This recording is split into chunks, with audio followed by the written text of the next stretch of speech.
Please test your mic on the speaker. Let's see. Hi, good morning. How is everyone? Today it is Empire Bedra. Hey. Oh, proper mic name for the pressure.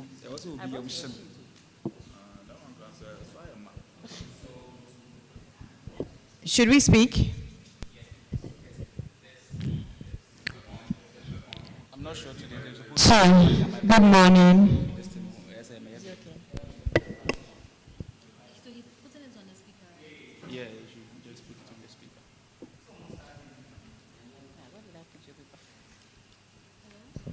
Hello? Hello?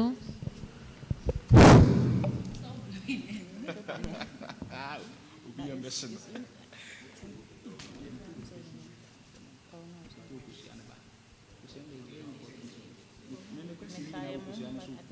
If you can put your life. If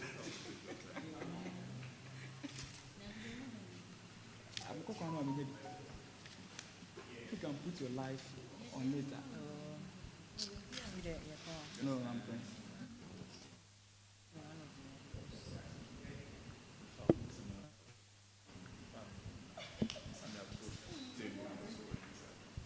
Hey, I took my cable. 2. Good morning. Good morning to the student body. Hello. Hello. I don't know who will get Infoport, can you get our sound? Still? Is the receiver on?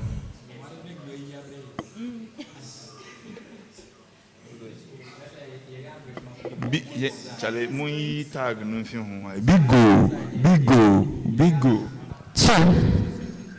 Testing mic 1, 2. Still. Let's just have it on the mic still. Gentlemen, this is the UniMAC-SRC elections 2026 vetting, and we are happy to have everyone here.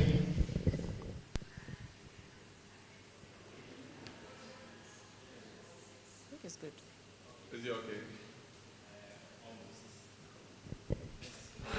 Or maybe I'm speaking a bit too close to the mic. Am I speaking too much, like directly into it? It sort of gives some.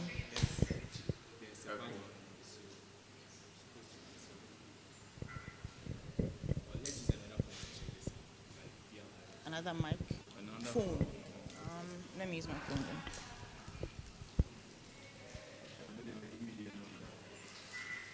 I want to ask the gentleman to come in. I just said him to come in.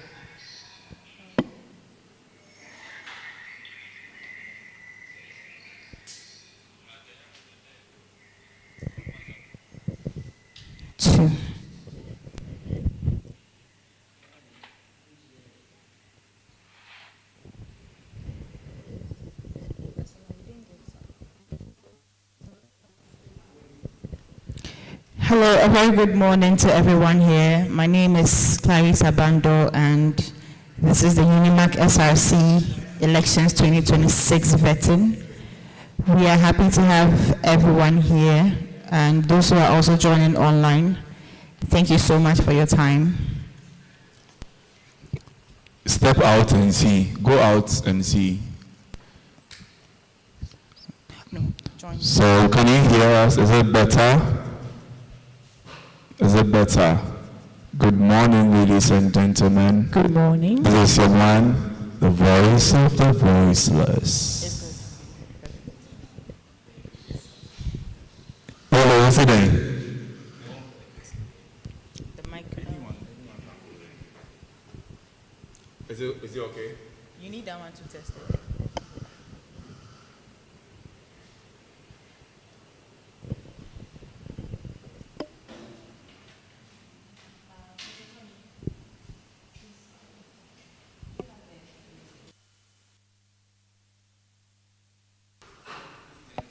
Hello?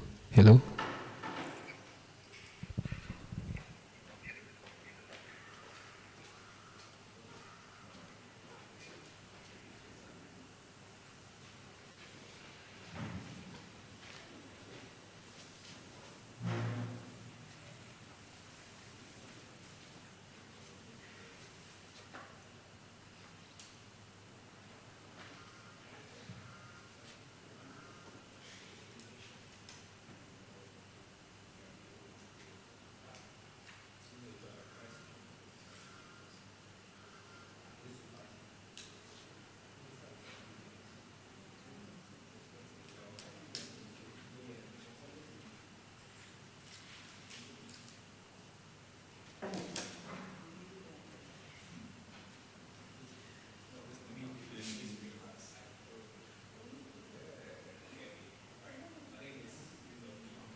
Good morning, ladies and gentlemen.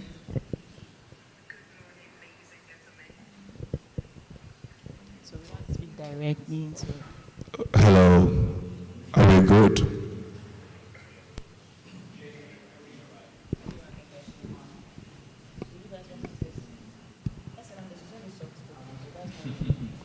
Hello, testing mic 1, 2. Can you hear me?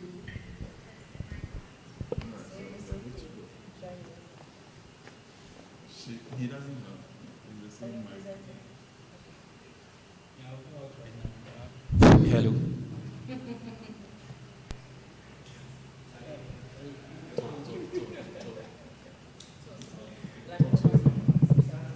I just say what? What do you want me to say?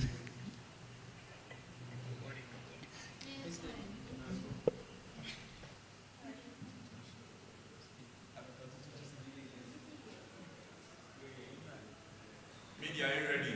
Yes. Okay.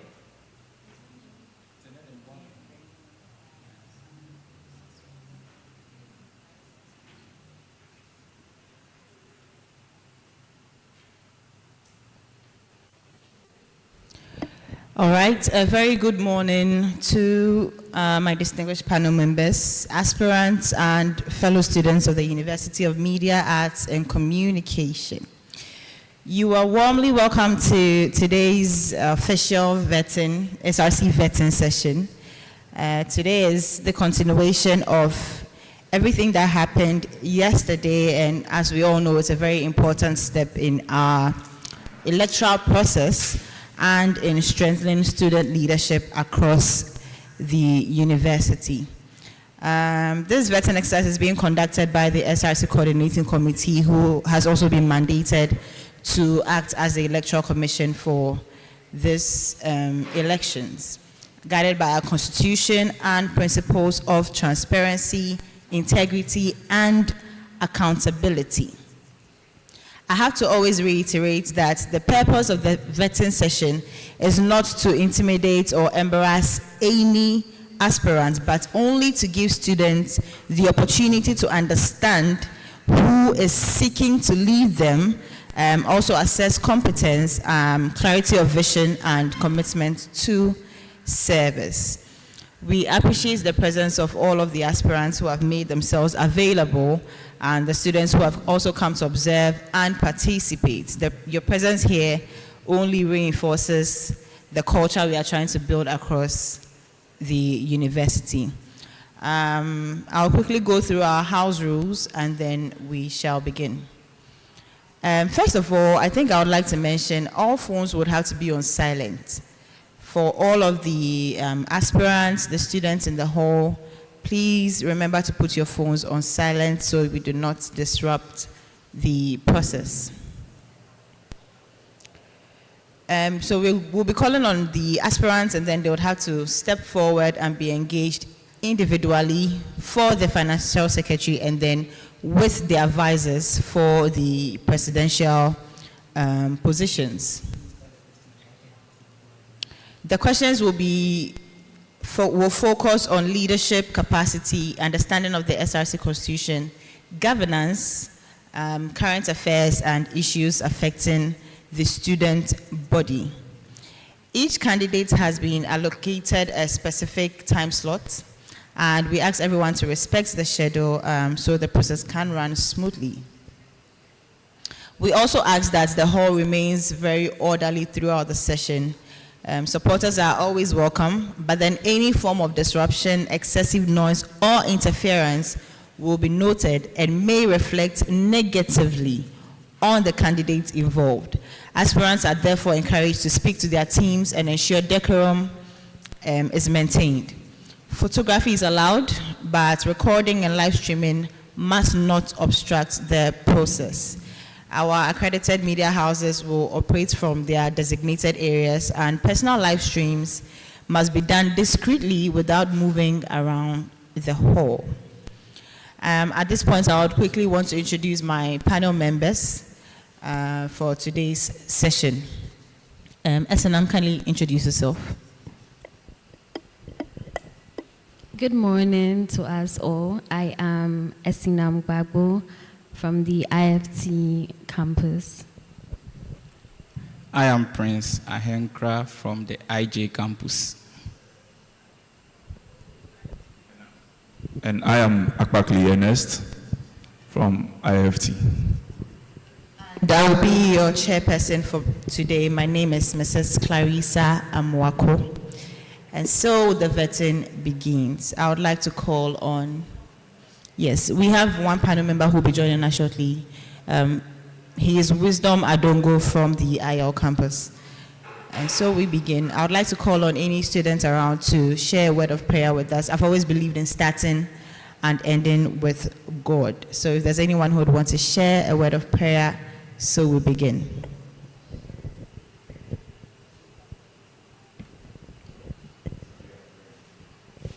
Mike.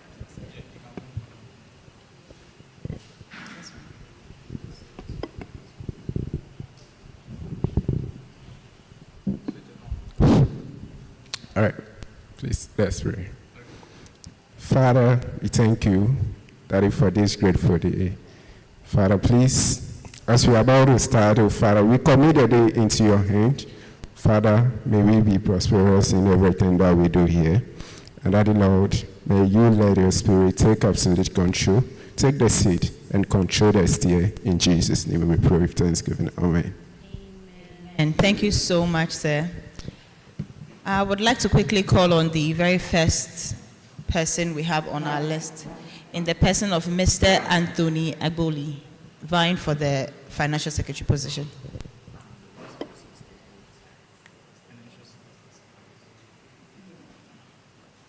So, the aspirants in the hall, kindly excuse us as the vetting is about to begin.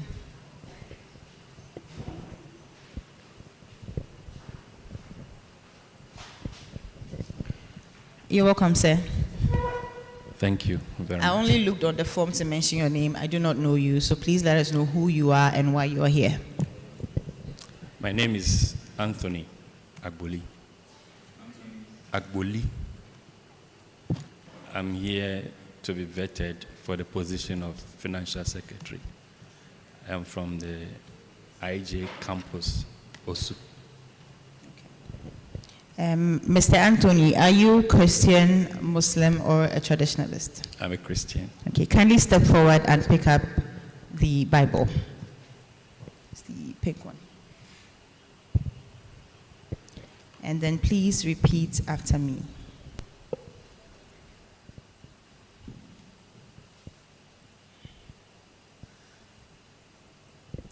I, then you mention your name. Anthony Agboli. Please add the I. Okay. I, Anthony Agboli, Okay.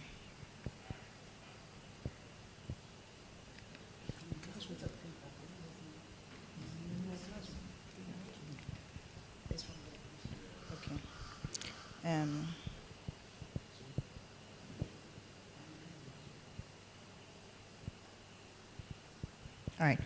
I, Anthony Agboli, I, Anthony Agboli, do solemnly swear do solemnly swear that all information I have provided to the SRC Coordinating Committee that all information I've provided to the SRC Coordinating Committee and during this vetting process and during this vetting process is true, is true, accurate, accurate, and complete and complete to the best of my knowledge. to the best of my knowledge. I further swear I further swear that if elected into office, that if elected into office, I will uphold and defend the UniMAC-SRC Constitution, I will uphold and defend the UniMAC-SRC Constitution, serve the students' body with integrity, serve the student body with integrity, fairness, fairness, and accountability, and accountability, and perform my duties without fear or favor. and perform my duties without fear or favor. So help me God. So help me God. Kindly have your seat. Thank you.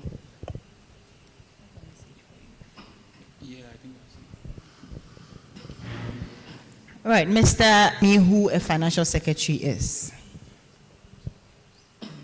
And before you do that, kindly tell us about yourself as a person, who is Mr. Anthony Agboli. Then you let us understand the position you are vying for. Okay. Thank you very much. Anthony Agboli is a student of UniMAC, IJ to be precise.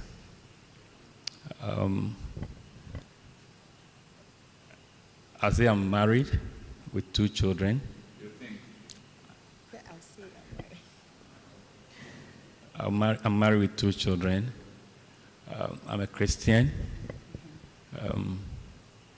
Some years back, became a teacher for some good number of years. Did a diploma course with University of Cape Coast, taught after that, and then left the teaching field, went into some NGO of a sort, worked with Compassion International and still works with Compassion International as a social worker, and decided to come and then do a course with UniMAC. Okay. Basically, this is Anthony Agboli. All right, so the position you are going for, kindly explain to us, who is a financial secretary? I think that the UniMAC is who we are talking about here. One that receives, one that takes note, records, has a bookkeeping document, one that disburses impress, one that ensures that budgeting is sent to an organization, say in the case of UniMAC, the General Assembly for approval before disbursing and all of that is done. One that ensures that requisitions are looked into, filled before money is given out. So I'll say that is who a financial secretary is basically. Okay. Who are the signatories to the SRC account? So the signatories to this SRC account should be the financial secretary, the president, and then the dean of students. In a situation where one of them is unavailable, what happens?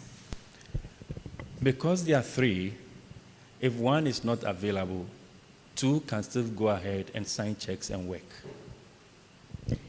Does that not affect the integrity of that whole position? Because then one can be sidelined and then 2 can decide to work or be in cahoots, because this is money we are talking about. I think that the procedure is such that with writing of checks and all of that, the procedure is such that even though the signatories are 3, if you have 2, you can function all right. But what has to be done is that the other person has to be in the known that this and that is what will be happening with a check that is being signed. If not, it means that the other one has been sidelined. If that has been the practice, where the third person is not in the know. So how would you rate the past? Still on that, okay. So, still on the question Madam Chair asked, in the situation where amongst the three, who, if one is absent, you are saying two can sign, right? But who is the principal signatory? So we'll have to identify who the principal signatory is. And I think in this case, it should be the Dean of Students. I don't know how it works with SRC, but I think that because the Dean of Students stands tall above these two other persons. Have you gone through the draft of the Constitution? Fairly, not very good. Okay, all right. Okay, Mr. Anthony, you are aspiring for financial secretary, right? Okay. You mentioned like schools that you've been to, but I never heard you say maybe you have basic knowledge of accounting or you've done accounting or finance somewhere. So how then do we entrust financial secretary position to you that I'm sure you don't even have like basic knowledge of finance? Okay. I think that I took that out. Well, in my first secondary school in a village somewhere very far away, I actually was a business student. Oh, okay. I did accounting for just 1 year and I left the school because we didn't get the best of resources. So when I came to my secondary school, I was not into business. I did general art completely. Okay. But I've always loved numbers. I've always been good with computing and all of that. I have number head, if you like. So it means you have basic knowledge of accounting or financing? Financing, I won't say accounting. Okay, financing. Because accounting is bigger than financing or financial secretaryship. Okay. So I don't know if you understand budget, expenditure. What's the difference between the two, budget and expenditure? I think that a budget is a provision into the future, a write-up, so to speak, talking about what we will be doing in the future. That has to go through approval of a sort. Now, expenditure is what happens after the budget has been approved, and we now have to do what we have to do after that.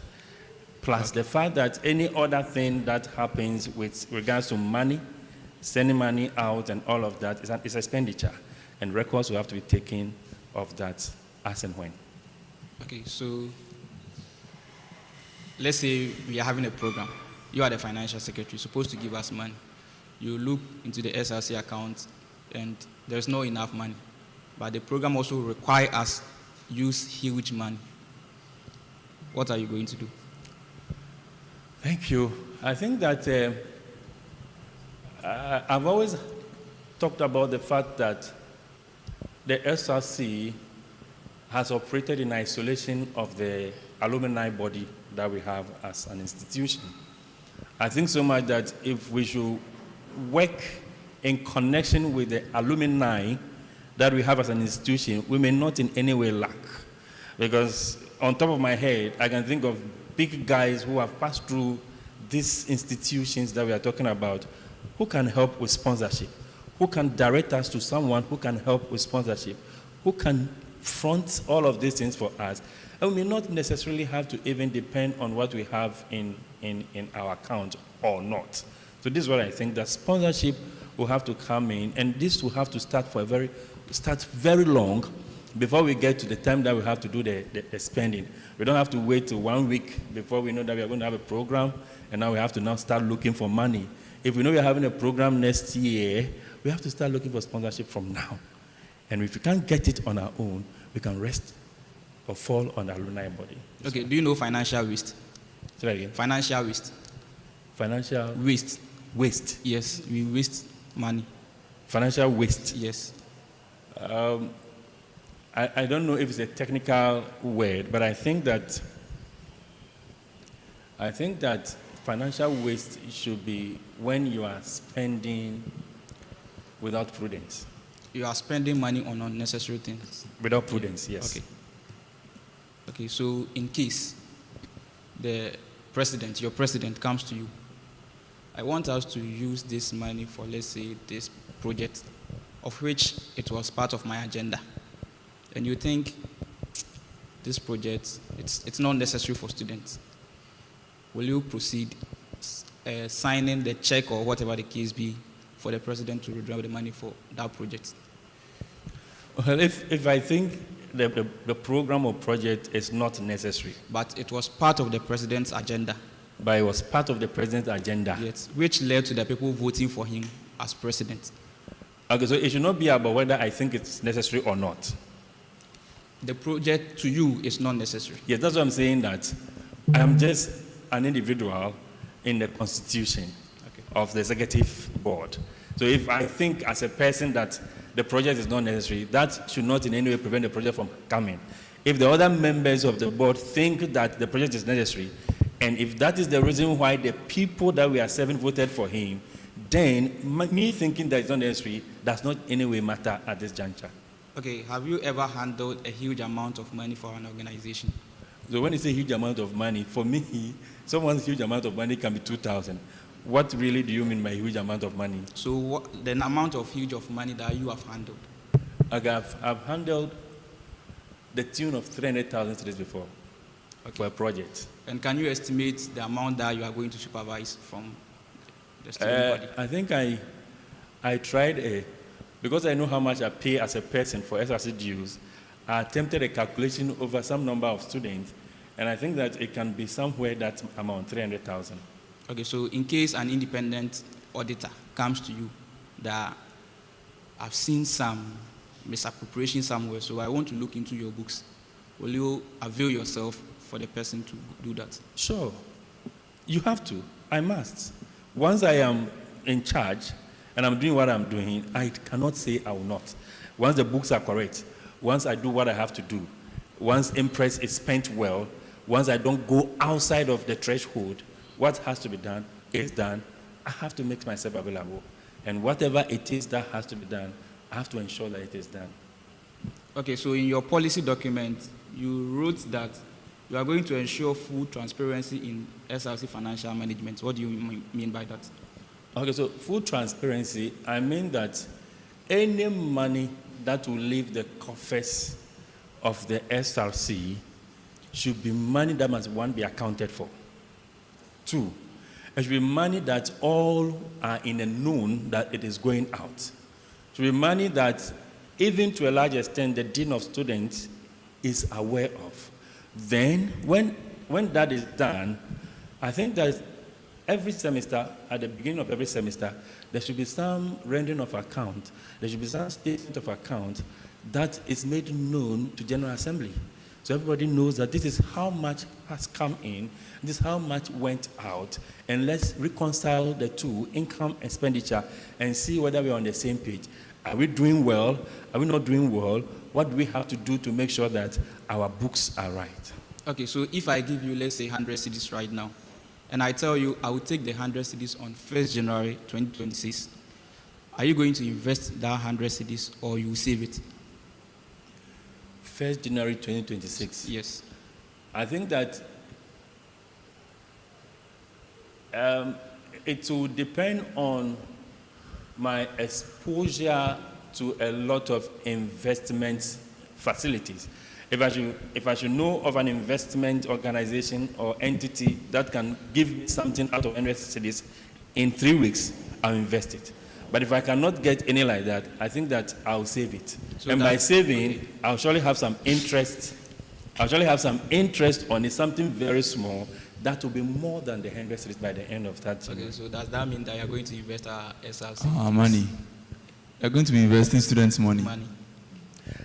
Investing student money should not bring fear to you. It should not make you panic. It should not make you carry the microphone. It should not make you carry the microphone. Without the knowledge of students, you're going to invest our money. Of course, I didn't say without the knowledge of students. Did you listen to his question? He said, from now to the 1st of January, it's left with about 16 or 17 days to January.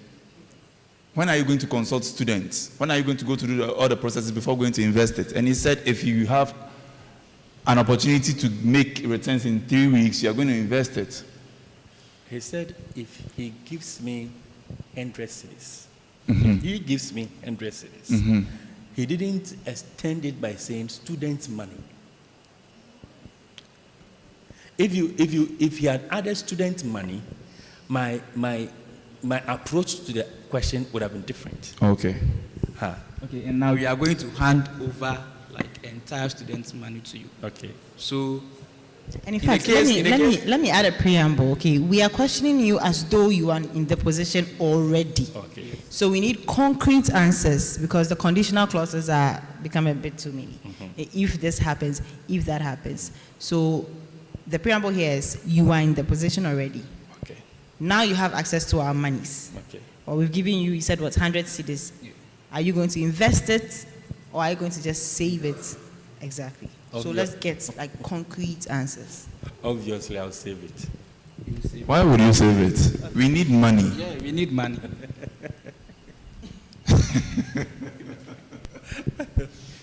I think that we need money, but we have to tread cautiously. I want to save it because I will not lose a dime if I save it. If students come that, what did you do with our money? I'll still be able to provide the money. If I invest it, it's a riskier venture. Anything can happen. I could get more money on it or even lose part of the money or lose everything. But by saving to inflation can happen. Yes, so with that, when you are giving the report, the financial account, you state it. It is not as if that, So at the end of the day, we are losing as a student's body. yes, but that loss will be better than an investment loss. There could be a big haircut out of that one. But this one, like those who don't want to actually dare, will always save their money to be at the safer side. That, to me, these two devils, saving is better. It only means that you are not a daring person. It only means that you don't want to take the bull by the horn, that if you lose, you lose. If you win, you win. But then, if you have to invest, you have to do all the necessary checks to be sure that where and what you are investing in is a good venture that can surely, definitely give you returns that will make students to be happy and not to come after your head. Okay, I want to ask a question. Good morning to you, Good Anthony. morning. I hope you are doing well. I'm fine. Okay, so in case we decide or the student's body gives you the go-ahead to invest the money, what would you do with the interest? Say that again. In case the student's body agrees for you to invest the money, you have invested, you've made some interest on the money, what would you do with that interest? Okay, so if the interest comes, I think that General Assembly will have to decide that there's an interest on our money. What must we do with it? That has to be the decision of General Assembly. That should not be a decision by me. That should not be a decision by the President or even the General Secretary. We could only talk about it, but General Assembly, which is the final decision-making body of the SRC, should be able to come out to say that this interest that has been accrued on our money should be used to do A, B, and C. All right, I have another question for you. My question is, when my fellow colleague here was questioning you about the numbers, you made mention that you love numbers, right? Yes. Okay, so let me just give you something small. Since you love it, you can kill it for me. So say the institution has 8,450 Ghana cedis, and we make an expense of 2,375, and also 1,625. What's the remaining balance? Well, can I calculate? Yeah. I said I love numbers. Yeah, so it's something you can actually easily do, unless your love for it requires aid. Okay, so let's go into it again. Pen and paper, no problem. But you can go into it again. Let's go. 2,450. The institution has 8,450 Ghana cedis, and we make a first expense.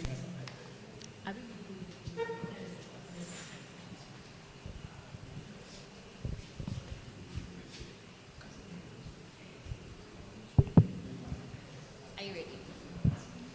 All right, so the institution has 8,450 Ghana cedis, and we make a first expense of 2,375 and another of 1,625. What's the remaining balance? 4450. Correct. Another one. You received 1,000 Ghana cedis. 1,000. Ghana cedis. And you spent 735. What should be returned or recorded?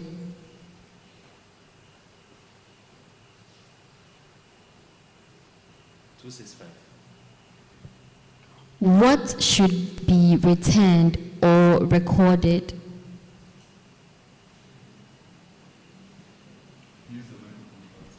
$265 cedis. What should be returned or recorded? What should be retained Or recorded? or recorded?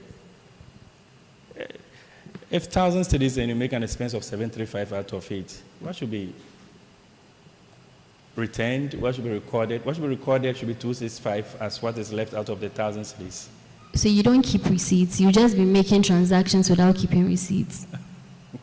Because you know you have to come with receipts as well. Yes. So you just be making expenses with no receipts. No one makes expenses without receipts. But you just said I asked you what should be returned or recorded, and you just told me what should be returned. Well, you said or. Can I? So, the figure. What was the first figure? 1,000 Ghana No, cedis. the first 8,450. So I have one question. What is miscellaneous? I've been hearing the term thrown around a lot. And as a financial secretary, I think you will be interacting with that word more than I ever will in my entire life. So I want to know what is miscellaneous.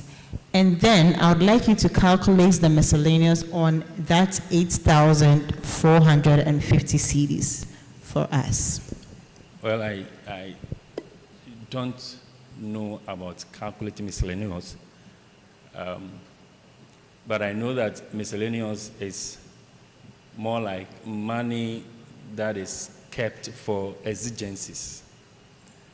In case, so when you do a budget, which I'm not so good at because I'm not an accountant, but whatever resources are available, one can contact and then get to know how to go about it. But I know that miscellaneous is money that is kept on, an extra money that is kept somewhere, like for emergency sake. That is what I know miscellaneous is. But calculating a miscellaneous is what I don't know. That you can calculate a miscellaneous on an amount of 8,450, I don't know. Okay. Now, you picked up a form, right? Yes. Okay.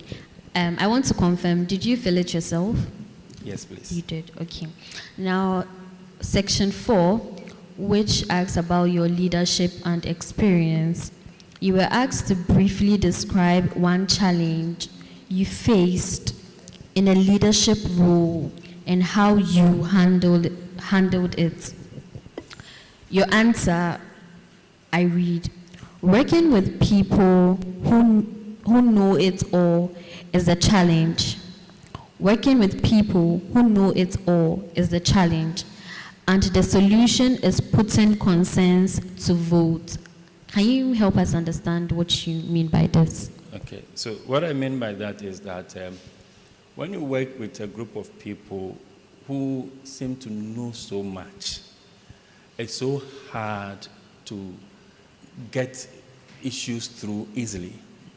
They come with arguments. They come with banters. They have something to say to everything. They want to make it look as if.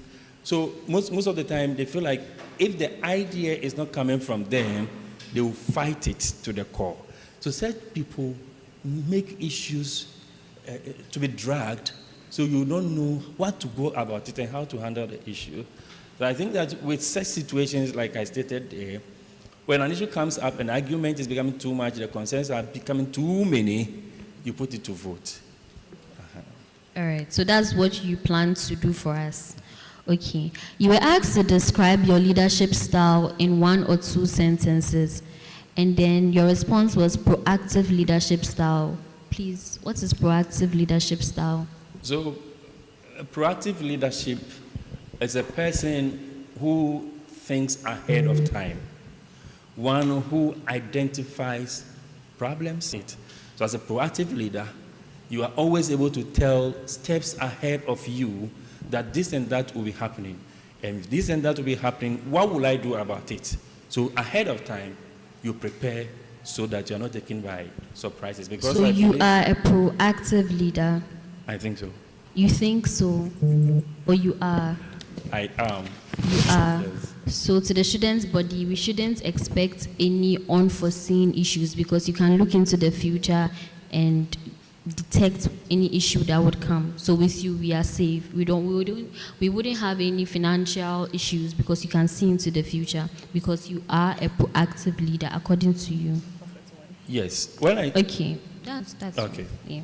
So you were asked why you want to occupy this position, and you said you want to occupy this position because you want to serve and bring to bear my knowledge in numbers and... Can you help me read a second? It says, I want to occupy this position because I want to serve and bring to bear my knowledge in numbers and computation. Yes. Computation. Computation. Okay. I want to solve a lack or inadequate accountability problem. Can you please explain? Explain, yeah. Okay, so what I want to serve, that is the first reason why I came up for this, to serve, because all my years I've served. I've been serving people. As we speak now, I'm even serving someone. So that side of me is there. Then serve to bring to bear my knowledge in numbers. So you just quizzed me in numbers right now. I don't know how you graded me, but I think that is it, to serve, because financial secretary, your number system has to be strong. You should be someone who can deal with numbers, not necessarily using calculator and all of that. So that is what, and then to solve that accountability thing, because what happened last year, well, I didn't so much get into it as a... What happened last year?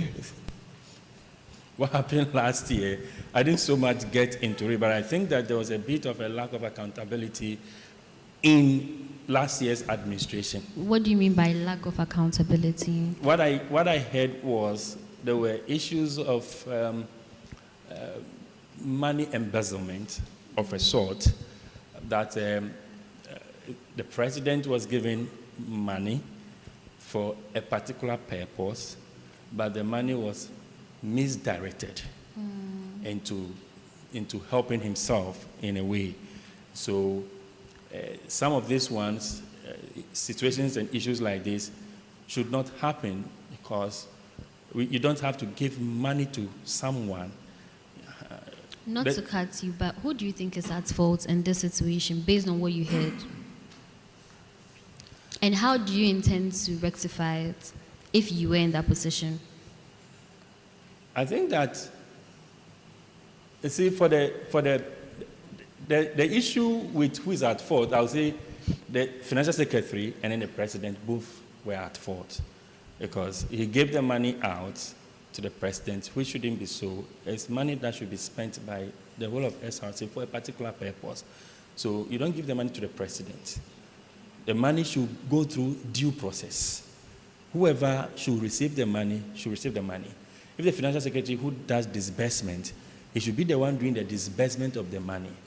If you, as a president, will have to take money from the financial secretary to do something, I think that you have to fill a requisition form, and the amount stated in it, and the purpose clearly spelled out before you go. So you, the financial secretary, you are not to be blamed in any of such situations. But if you just give the money out to the person as a president, and he goes to do whatever he did with it, I think that you are at fault as a financial secretary, and the president for not applying oversight, just went and did whatever he did with the money, which I think was... So you think the financial secretary just gave the money to the president? Yeah, that is what I heard. That's what you think? Yeah. Okay. Right. You were asked to describe your vision for the SRC if elected, and you stated development-minded. Can you help me understand? So, I want an SRC. So, development-minded. I was looking at infrastructure-wise. Oh, I see. Tell me more. So, I'm looking at an SRC that can have plans as to how to make sure that we develop the infrastructure base of the school. Even if the money we have as an SRC is not that much to even be able to do the crazy and wild things that we want to do, we can have a plan and see how we can realize that plan by, like I said earlier, contacting sponsors and all of that, the alumni body and all of that. Because IJ alone, 1959, 16th October, so many years back, all we can boast of is the Osu campus, then the East Legon campus now. When you come here and you look towards your left but my right, you see a magnificent edifice put up here. This institution I'm talking about is not so many years old as IG. What is the disparity? What happened? Is it that we are not so much vision-oriented? We are not crazy. We don't want to do things the way we have to do it. So I was thinking about an SRC that is development-minded, where we have a lot of infrastructure to boast of, to talk about, where we not just have one. Look at here, IL. When I was coming yesterday, the map told me 10 right after this. The right, and I was asking myself, what is there right? I was looking, what is there right? I only saw a very big park. Then beyond it was a one single room which looked like a GHS, because the colors are even GHS colors. So I was thinking to myself, is this the IL? Yesterday, to be sincere, was my first time coming here, because passing here, I had never looked this way because there was nothing to make me look look towards this place. So I've been thinking, can we get crazy in that regards? Can we be people who want to do something infrastructure-wise? It does not have to take money that much. It has to be planned. It has. I'm not cutting you. I really love your craziness. I want to know, what kind of crazy do you have for us? Well, it's not like what kind of crazy ideas do I have for us. It's about the fact that we need to get the basic things infrastructure-wise. Tell me, make mention of them. Can we get a very big library? Can we get hostels for students? Hostels. Can we get, I'm talking about IG alone. Why IG alone? Let me just use it as a specimen. Okay. Can we get another edifice? East Legon. South Legon. South Legon. Can we get another edifice? Is it not long overdue for us to get another edifice like that one by the side? What are we waiting for? Is this our end? Can't we do more than that? So if the priorities are not same for some people, can we get an SRC that has that as a priority, and not SRC, and not some celebrations that will give some other people opportunity to pocket money to help themselves? That's what I've been thinking about. Okay. Now, do you think, I love the ideas you're carrying, and I appreciate you for that. But now that you're coming, if let's say you are elected, do you think within this period you'll be able to achieve these wonderful ideas you have? We always have pace setters, people who start things. If you have good starters, we will surely have good finishers. But if no one starts it, we can never get through it, even to get to the end. So let's get someone to start. Let's get someone doing something. And you're willing to start for us? Most definitely. That's why I'm here. All right. My very last question, I think. So I had wanted to ask you, but I think you earlier stated that your understanding of the SRC constitution is fair. As you're sitting now, as you're sitting down right now, how would you rate it? Very good, good, fair, or poor? It's still fair. It's still fair. Why? Well, because I sincerely, I only came to go through school, get my destiny, and get away. Sincerely, I won't mince words on that. But I've come to realize that it can't only be that. It has to be more than that to be able to contribute your quota to whatever it is that you have as a person. I'm this reserved person that I feel like, let me just go through and then. So after here, I think that I've even started reading the Constitution, and I think that after here, I'll get myself abreast with it so well and become a guru in it, if you like. Okay, so I have 3 questions and I'll be done. 3 questions. So, why do you want to be a finance officer and not a general executive position? Why finance? What is the general executive position? Any other position? Like the president. Yeah. Well, like I said earlier, I am this reserved person, and I came to the school to just want to go through it, acquire my certificate, and get away. That was the mind. So I don't really want to, and more so I'm a weekend student. I have a lot on my plates. So I don't want to get to an area where extra expectation on me with regards to responsibility will be placed. That is why So if I understand you, when it comes to being a finance officer, the expectations or the workload is not much and it's something you can handle. No, that is not the understanding. So I changed that mind some weeks prior to today. That's how come I decided to go for this. By then, I had seen a lot of my friends occupying these positions already. Occupying the positions already? Oh, like the presidency, like the general secretary. Like I don't, occupying as in how? Aspiring. Uh-huh. That's what I mean. Aspiring for these positions already. So I didn't want to have any conflict of friendship. Mm-hmm. So I decided to. So that's the reason why you are going for the finance? Yes. That is your reason? No, I stated my reason earlier. I'm asking you again. That I'm a very good number person. I love computation. I love to do like this best. Do you love money? I have money. Do you love money? I love money. Do you love to spend? Are you a spender? I am a spender but not a spendthrift. Explain. A spendthrift is one who spends unnecessarily. I spend on necessary things. You spend what? Necessary things. Okay. And you think with this kind of mindset, it would help the student's body? Money, yes. You should know money is a currency. And currents flow. They go and they come. You cannot keep it. If you keep it, you are hoarding. You won't get again. But if you need to go, it comes. But if you keep hoard, it doesn't come. Okay, so what's the worst financial mistake a finance officer can ever make? By not receipting. Interesting. Now, if nobody checks on your work for a year, what keeps you disciplined? My integrity. Really? What do you do when no one is seeing you? You said your integrity. Practically explain your integrity in this case. Staying true to yourself even if you are not being supervised. So that's what you'll be doing. You will not necessarily want to be reporting to us nothing. You will just be doing your integrity part on your side. Say that again. It's okay. Thank you.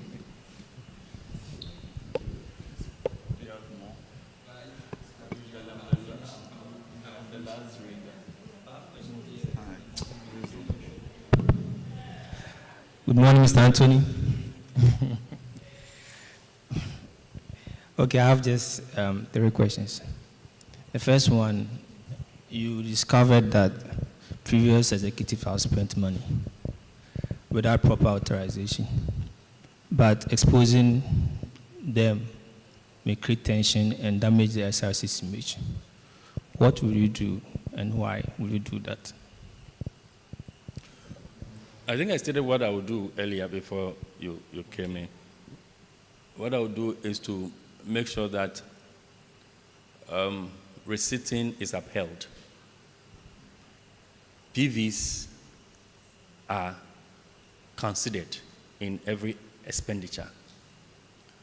What I would do again is to make sure that income expenditure account is rendered first in every semester, the beginning of every semester. I'll make sure that you don't go outside of the threshold with regards to impress, and make sure that every expenditure is approved by the General Assembly. That's what I'll do. Okay, thank you.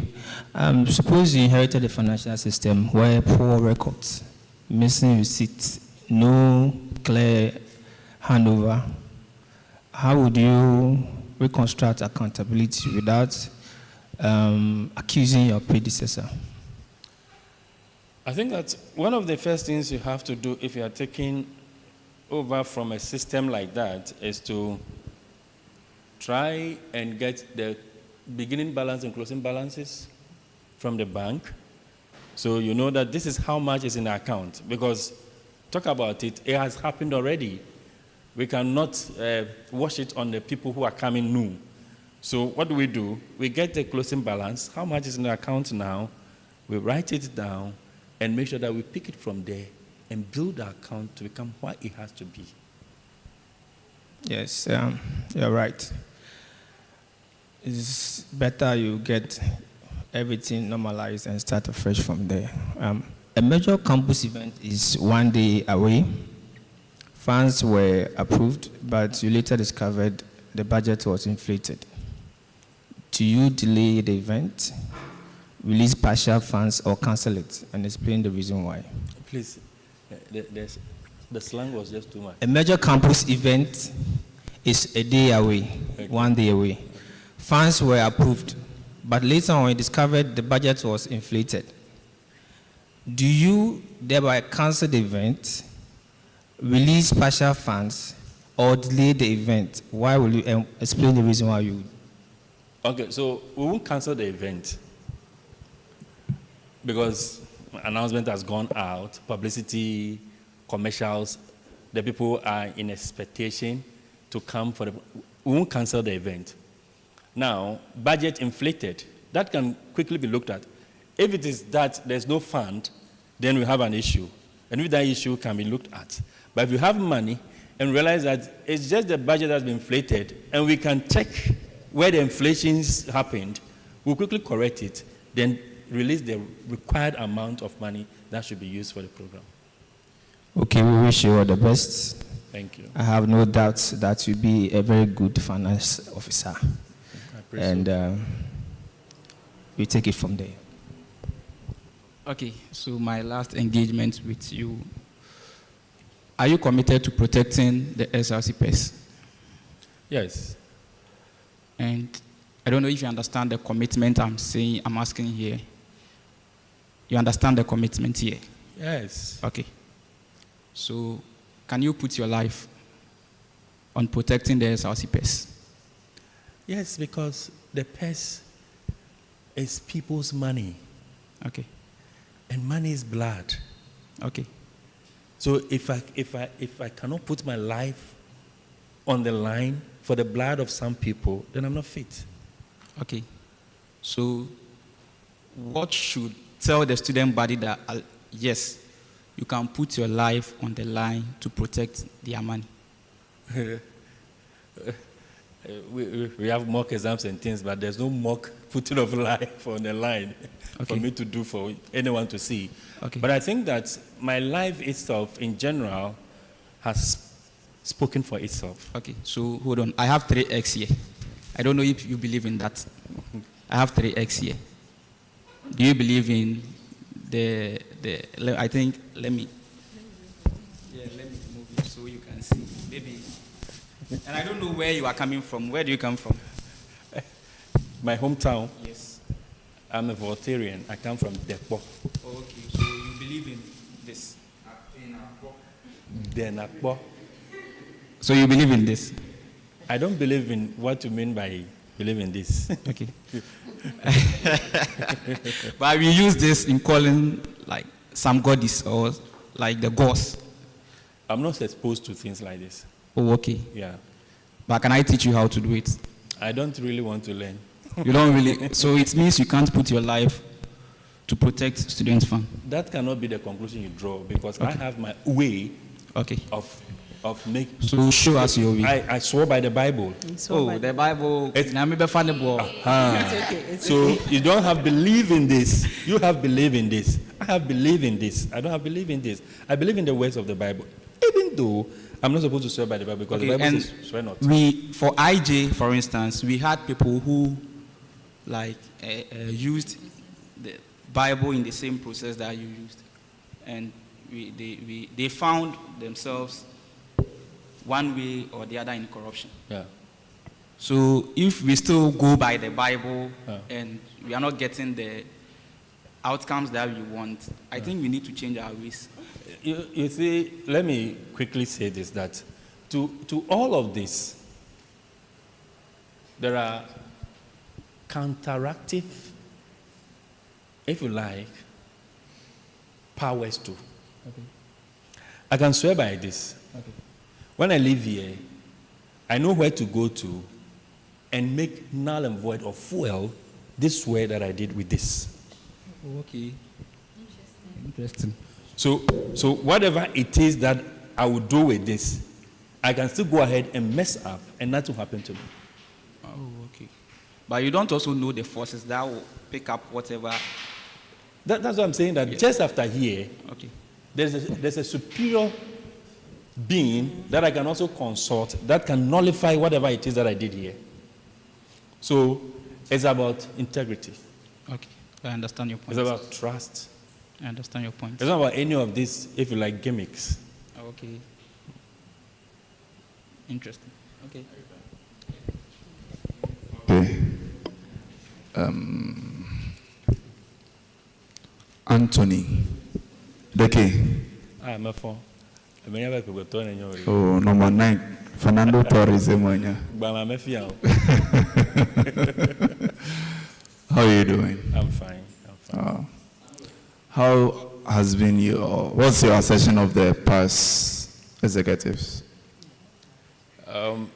Accession. Yeah.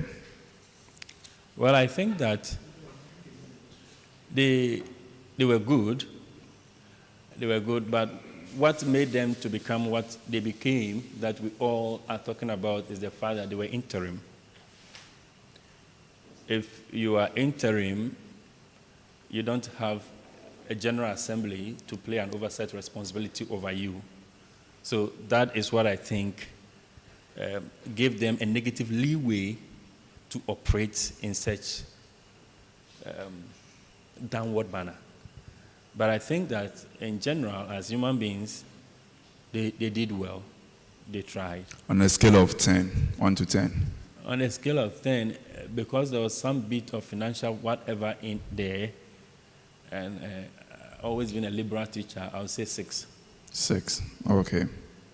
Have you been to, aside today, have you been to any of the IL campuses? I've been to the cantonment campus. I said IL campuses. So no, IJ and IL. How many campuses do we have? I think we have 7 campuses. Namely? We have Tamale campus, we have Kumasi campus, we have South Legon campus, we have East Legon campus, we have Adabraka campus, we have Osu campus. Okay. Do you have a fair idea of our numbers? As to the number of students that we have as UniMAC, Yes. fair idea should be 8,000. Based on what?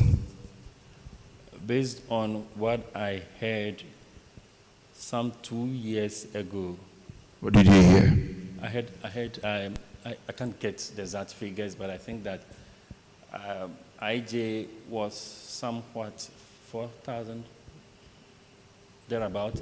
IL was some 2,000, and then IFT was the least of the three as at the time. IL 2000. That is, if I can remember. IL. Yeah. I don't know. Okay. Oh. Come again? Okay. All right. So let's progress from there. Yeah. In answering some of the questions my colleagues asked you, you mentioned you didn't go for some of the offices because you didn't want conflict of friendship. Did you say that? Yeah, I said that. Okay. Now, if these friends of yours, should they win, and you also win, you get to work in the same team, and there are disagreements, they are pushing for things that you don't think would help, what would you do? Since you are not in the same stance with them and you don't also want conflict of friendship, what would you do?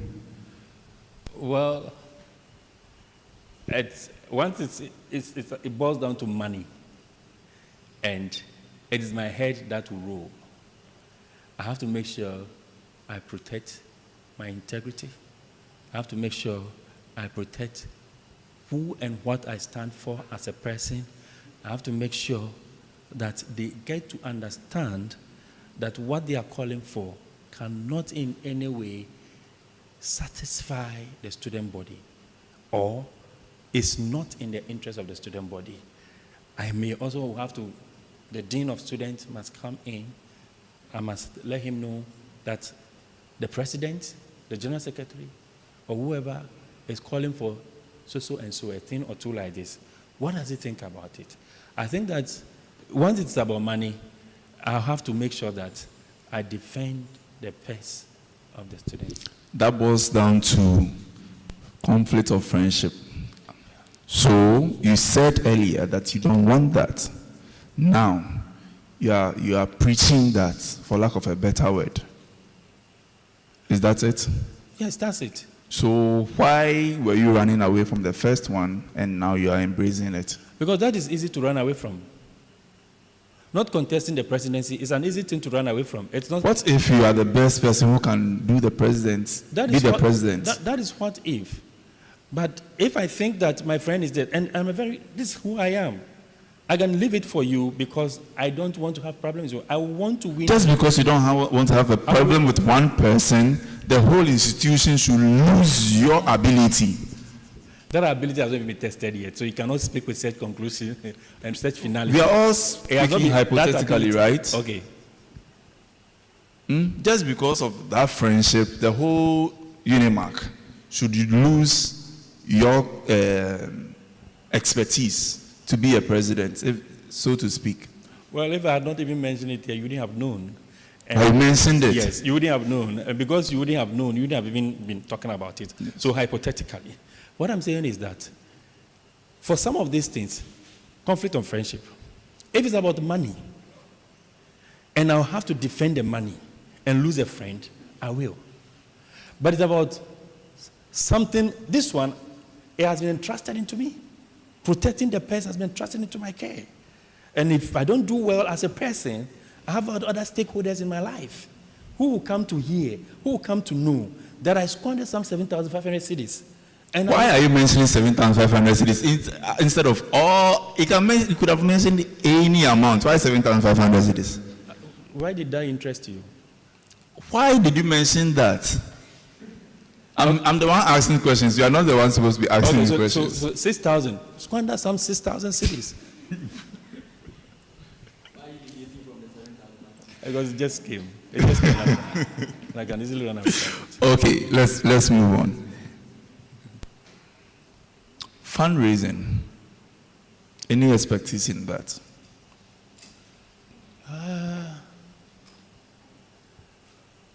Not really. Even though we raised some funds last semester to support a program that we did in event management, But as a person, I'll have to visit the books to be able to master my expertise in fundraising. But I think that it's basically about getting money from other people to support a cause. Okay. So as SRC, since yesterday I've been saying we don't have money. And I like your idea of leaving something tangible behind. So as we don't have money, how do you intend to build these things that you are speaking about? Mind you, the things that you spoke about are huge infrastructure projects that even the management has not been able to do. So how are you going to do that through the SRC that the management has not even been able to do? I think I've attempted answering this question for some number of... I kept saying that sponsorship, and I kept saying that alumni body. Do you know? Let me add up. Do you know that it is even difficult to reach alumni?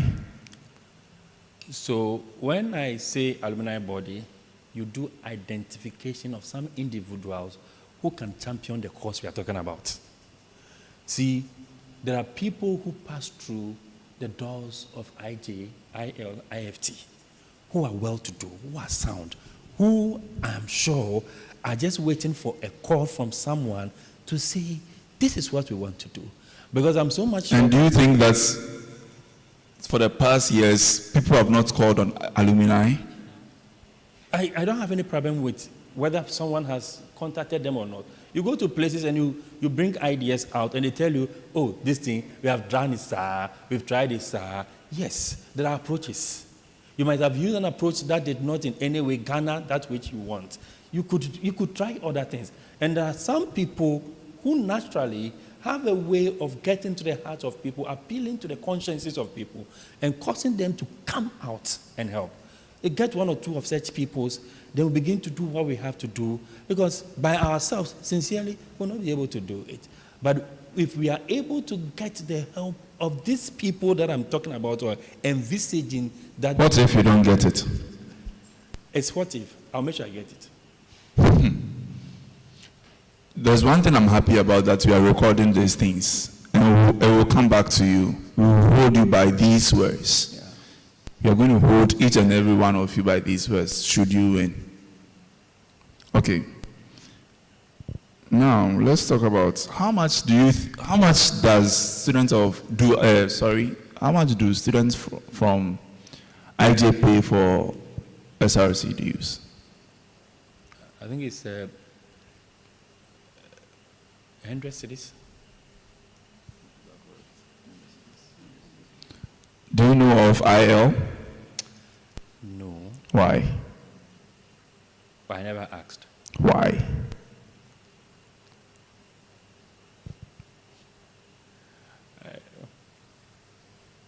Because I just never asked. But do you know that you are going to be a financial secretary to the SRC, which includes IL as well? Yes. So why didn't you take make the efforts to ask? Oh, I think that it's not late to ask. And I think that what you don't know today, you can know tomorrow. Do you know of IFT? IFT? Yes, the amount they pay. Oh, no, I don't know. You don't know? Okay. So sitting here, how much do you think students should pay for SRC dues? I think the 100 cities is okay, because that is what IJ is paying. The 100 cities is okay for a student for now. That is what IJ is paying. I don't know what IL, IFT are paying. But I think that 100 cities for that supposed number of students that I think we are can, in a way, do something. Like I said earlier, if we cannot do all that we are saying we will do, we must at least make sure that we set the pace for the people who follow us to have reason to continue with that which you have started. Okay. Last but two. What would you want to be remembered for? Tangible. Bear in mind that you only have about 6 or 7 months. So what would you want to be remembered for? That Anthony and his administration, this is what they left behind. I want to be remembered for a financial secretary who was able to sanitize the system, who was able to... Does that mean the system is polluted? Oh, from what we have discussed right now, it looks like things happened last year. So if anyone... We've not discussed. You are the ones who are saying all these things. So if someone must come in new, that person has work to do, and that will have to start with sanitization of the system. The system will have to be cleared and made pure for people to know that transparency indeed can be something that we talked about in UniMAC. Accountability should be something that we can rest assured that, yes, this particular SRC executive, they were accountable to the student body, that they stood for the student body, that they did things that indeed the student body freed they did. This is what I want to be remembered for, that transparency, that the system is sanitized, that systems in the financial space are introduced and held onto, that no one will in any way have a leeway to make sure that he or she can manipulate the system and make money out of the system without having to go through due process and due diligence. If receipting is upheld, if PVs are taken into consideration, if impress is stuck to properly, and we don't go beyond the threshold and all of these things, I think that the system... My question was, okay, let me rephrase it. Do you have any vision that you leave something tangible, something we can touch, something we can see, that SRC 2026 did A, B, C? Do you have anything like that you would want to push? As an individual, like I said earlier, I wish that we start with some of these things I mentioned with regards to huge, magnificent libraries, just starting it because we have 6 to 7 months. So just mention one thing that you would want to leave behind. I want us to at least start something on hostels. Hostels? Yes, start something on hostels, at least. Start something, even if it's just about scratching the surface. Do you know the management's plan on hostels? No, I'll have to consult. Okay, I'm glad you said you would consult. My last question is 2 in 1. Do you think SRC executives should be paid? If you do, how much? Well, because, yes, paid, because one, there was this thing of filing fee, so based on that, well, paid. But how much? That will have to be discussed. That will have to be discussed. I cannot in any way come out with a figure outright as a person because I don't even know if there was anything like payment for the predecessors.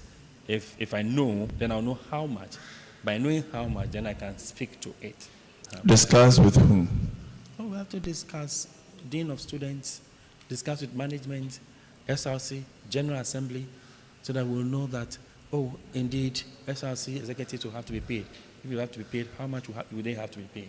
So these are things that one person cannot, but I think that yes, they'll have to be paid because you bought forms. You bought forms. Just because of that. Oh, you bought forms. One, it is service. It is service. And if it is service and you have to make some financial commitments to serve, then I think that something small should come as a remuneration to help other people who want to also come to be encouraged and motivated. Okay. So, I guess my line of thoughts, I had a follow-up. All right, let's end it here. Thank you. All right, thank you so much, Mr. Anthony. Akboli. Do we have questions from the students? Okay. Please, let's take your questions.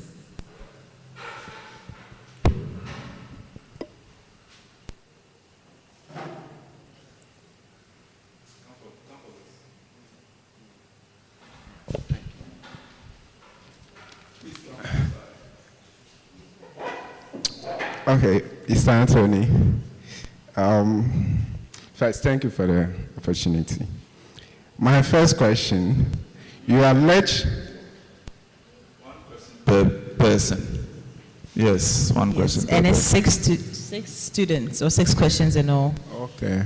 So you might have to pass your next question to another person.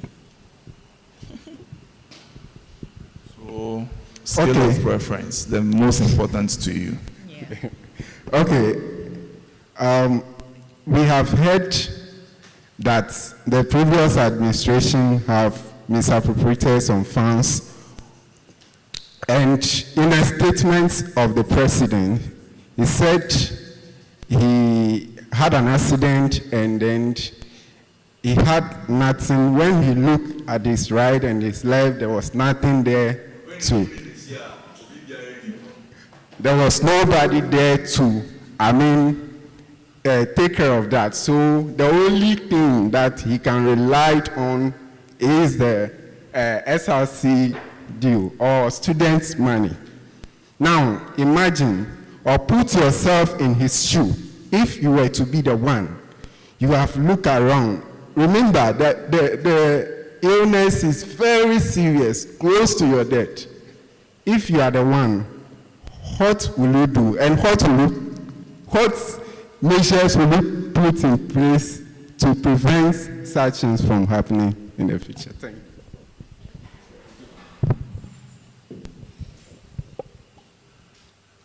I have to respond now. Okay, thank you very much for the question.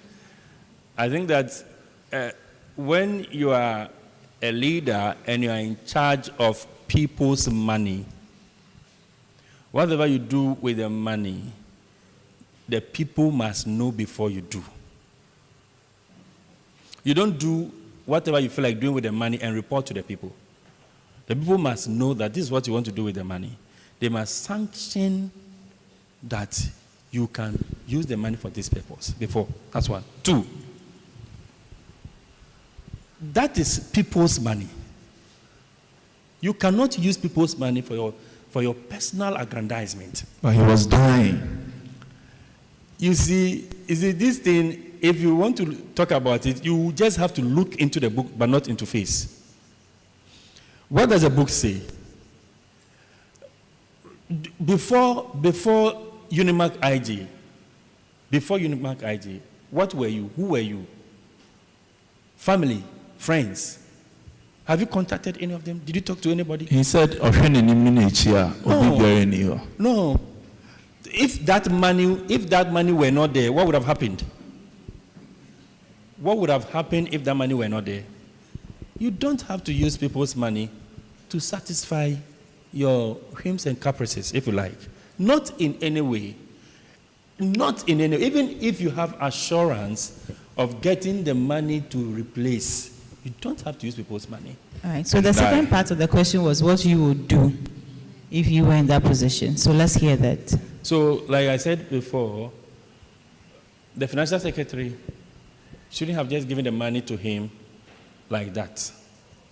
Once you give the money to him, it's like giving a fried fish to a cat to watch over. No, in a sense where You were the one in the accident. Let's say you were the president. Let's say you. Or you, the financial secretary, were the one who had the accident. Oh, obviously, for me, I won't use people's money. A matter of life and death. I won't use people's money. I don't know how that is possible anyway. I don't know how that is possible that you call friends, family, and no one has that It's amount possible. of money. No one has that amount of money. There are other, you see, if you extensively consult, you'll find solutions. Maybe he was able to raise some, and then he needed that 7,500 to top up. There's no justification, sincerely. You were right. You were right when you said you don't have to use it before you inform the people about it. That one, I agree. But if you say it's a matter of life and death, you prefer the person to die, or you die instead of using that money to take care of that thing at that moment. Personally, I don't agree with you.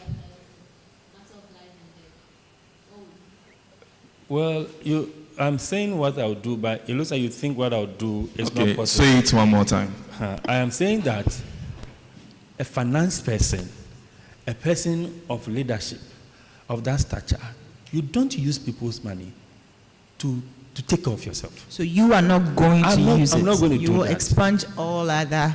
This is theory.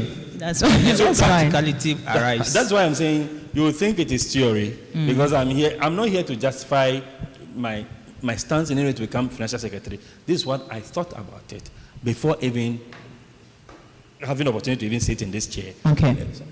Noted. Thank you. Next question, please. Okay, so I just want to ask, you have less than 7 months to bring your vision out, and you want to do something that administration can't do, or they are not able to give to students. You have 7 months. I just want to know, if you seek for sponsorship and doesn't come, will you say your administration has failed? Because most of your vision is infrastructure. I want to do this, I want to do that. If you seek for sponsorship and doesn't come, will you say you failed as Anthony, the financial secretary? Thank you so much. Please go ahead. Well, infrastructure was not even captured in my vision. I said that when I was coming, looking at IJ alone, 1959 to where we are now, I think that we need to do more than we have done. I think that we have to put up infrastructure, because looking right, a school that we are way older than has put up an infrastructure like this. What is the reason why we don't have such infrastructure? And I went ahead to say again that if we are not even able to do anything in that regard, because we have some 6 or 7 months, plans towards that should be instituted. So if you have plans, like I mentioned, pay sitters, if you have plans that can be harnessed by any other group of SRC that will come after us, it means that we have done something. Just a follow-up on that same question, okay? Sorry. You said when you look right, in the same vein, when you look right, you could see that there's uncompleted projects there, which belongs to UniMAC. So it doesn't mean that management is not doing anything. Well, I never said that. Oh, let me finish. It doesn't mean that management is not doing anything. It means that there's a particular issue at stake, which is financing. What are you going to do? Because I'm not really, the reason I'm going back to this is I'm not convinced by your answer of the alumni thing. I'm not really convinced, because I have tried in my position as president of IFT, speaking to a lot of alumni, and nothing tangible came from that side. So I am really cringing when you say alumni sponsorship, honestly. I wish. So if you would look at any other option, I would be happy. Well, I can consider that later. Sure. Thank you so much. Please, the next question. Okay, thank you, Mr. Anthony. So my question is, in UniMAC IJ, let me use UniMAC IJ. So every academic year, we have 2 events, which is the where we welcome the freshers. So we call that one the Aquaba Week. And the second semester is mostly the SRC week for the games and all that.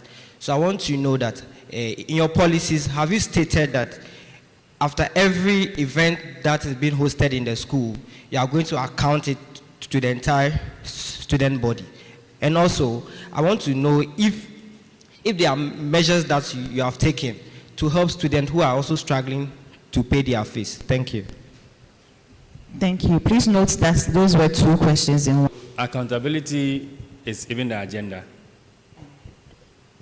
So after, like I said earlier, at the beginning of every semester, there should be an accounting, accountability bit made known to the General Assembly. Okay, I think he wanted to know if after every event, every major event like that. I think that should be the way.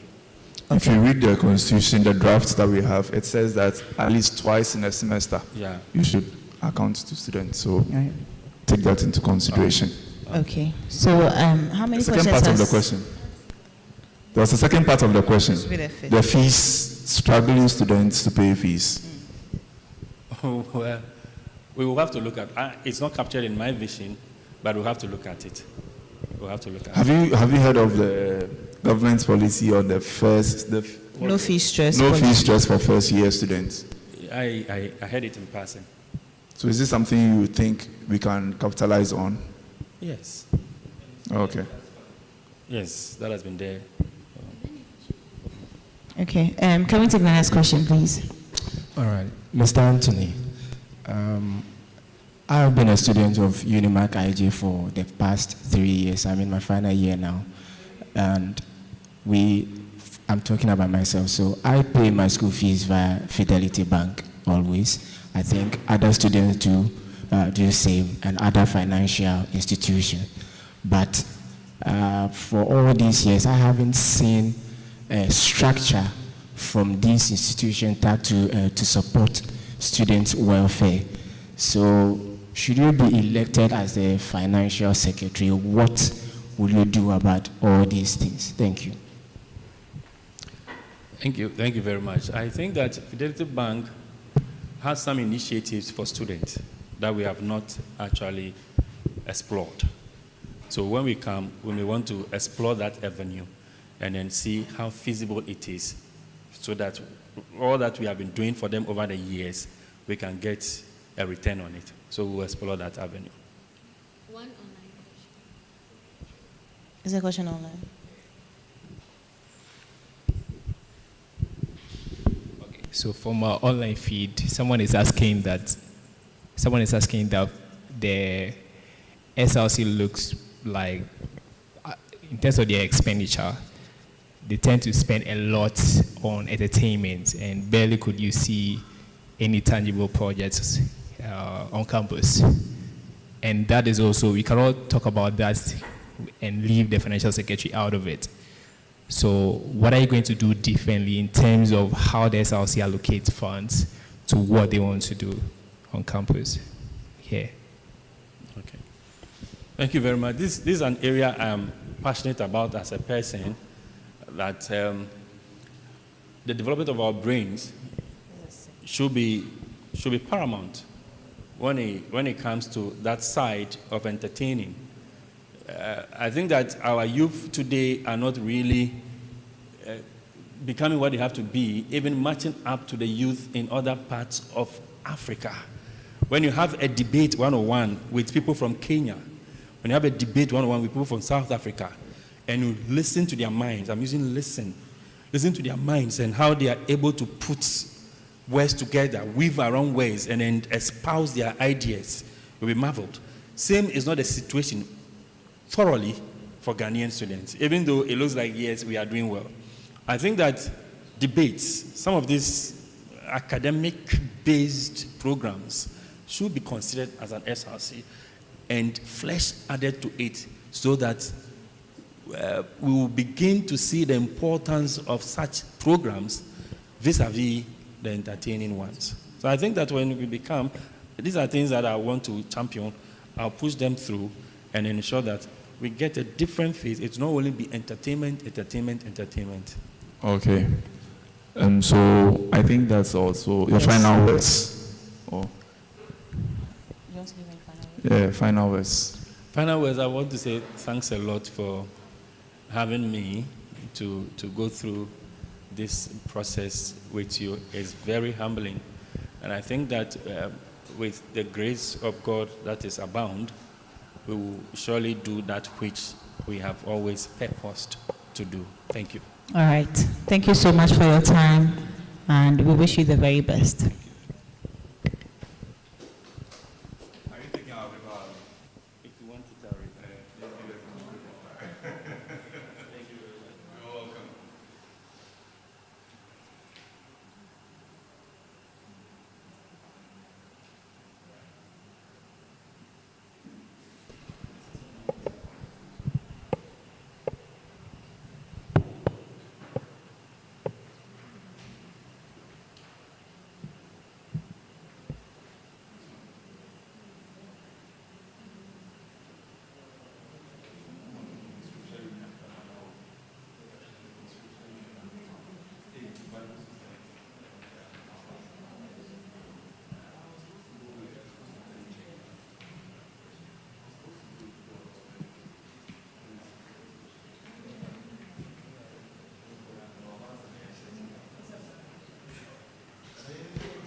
are joking. Please, are we pause and sound? What is sound? Why is it sound? Mute the sound then.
I understand your vice is not here. Yes. She can join us online, right? Yes. Okay.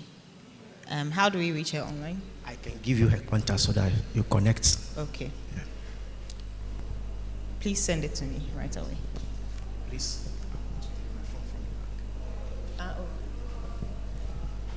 You don't have it offered.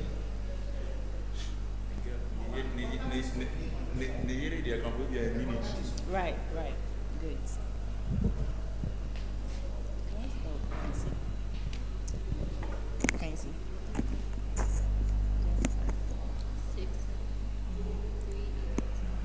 Thank you. This is the only one I know.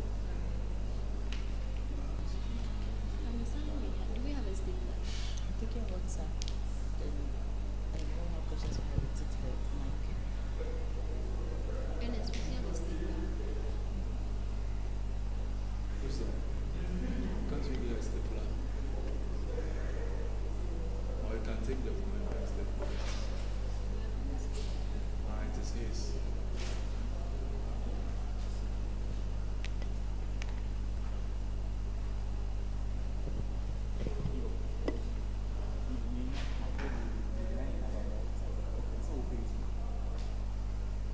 Comfort Alpha. Comfort Alpha.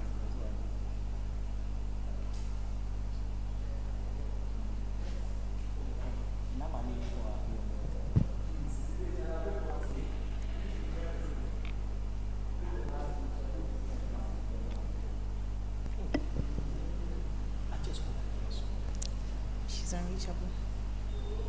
All right. Good morning to you, sir. Good morning, Madam Chair. Who are you and why are you here this morning? My name is Zain Al Abidin Bala Suleiman. Please repeat it. Zain Al Abidin Bala Suleiman. Zain Al Abidin Bala Suleiman. All right, we'll call you Zain. Is that okay? Yes, All right. I'm okay with that. Thank you. I'm student of UniMAC, pursuing Bachelor of Arts in Public Relations with Marketing, level 400 currently. I'm here on your invitation to come and justify why I want to lead the student body as the president of the Student Representative Council. Thank you. Thank you so much. Are you Christian, Muslim, or a traditionalist? A devoted practicing Muslim. Okay. Please step forward and pick up the Quran for us. Madam Chair, I don't swear with the Quran. I swear with my hand on my heart. Why? Yes, because of my faith, it is wrong for any Muslim to swear by the Quran. Yes, you swear by your God. So I By can use, Allah. yes, by my finger or put my hand on my chest. Where my heart is, that is enough. All right.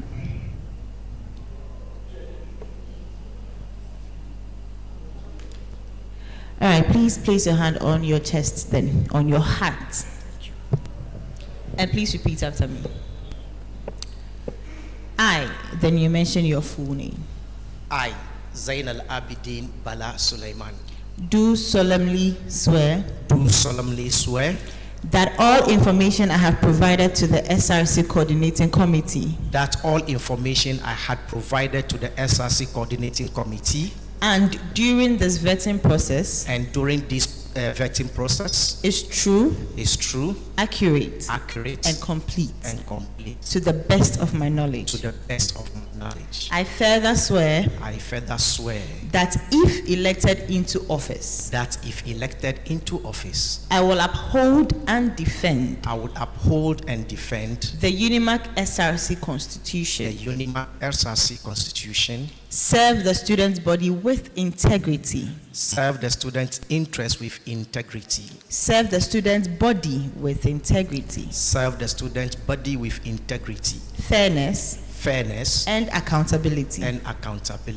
and perform my duties without fear or favor. and perform my duties without fear or favor.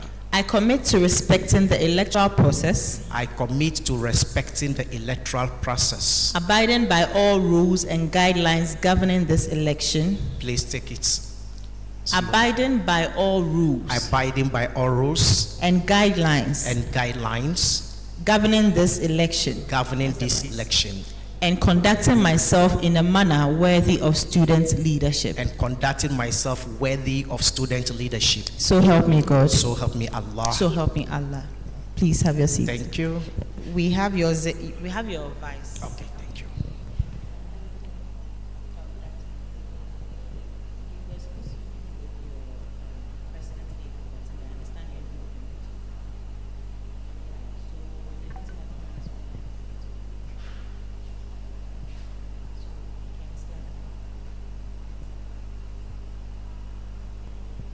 Okay. So we're going to start the questioning from the left so that we can have an orderly. Please go ahead, Wisdom. If you have any question for the vice. Yes. If you have any question for the vice, you prompt me and then I put the mic to the phone. So SNM will take us through the form, then you go ahead.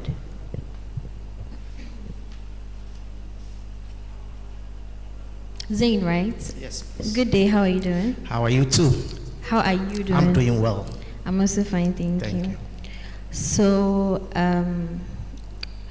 you picked up the form and you filled it yourself, right? Yes, I did. Okay. Now, in section 4, which is asking about your leadership and experience, I can see you really have a lot of experience. Yeah. Now, you were asked to briefly describe one challenge you faced in a leadership role and how you handled it. Do you remember the response? Yes, I did.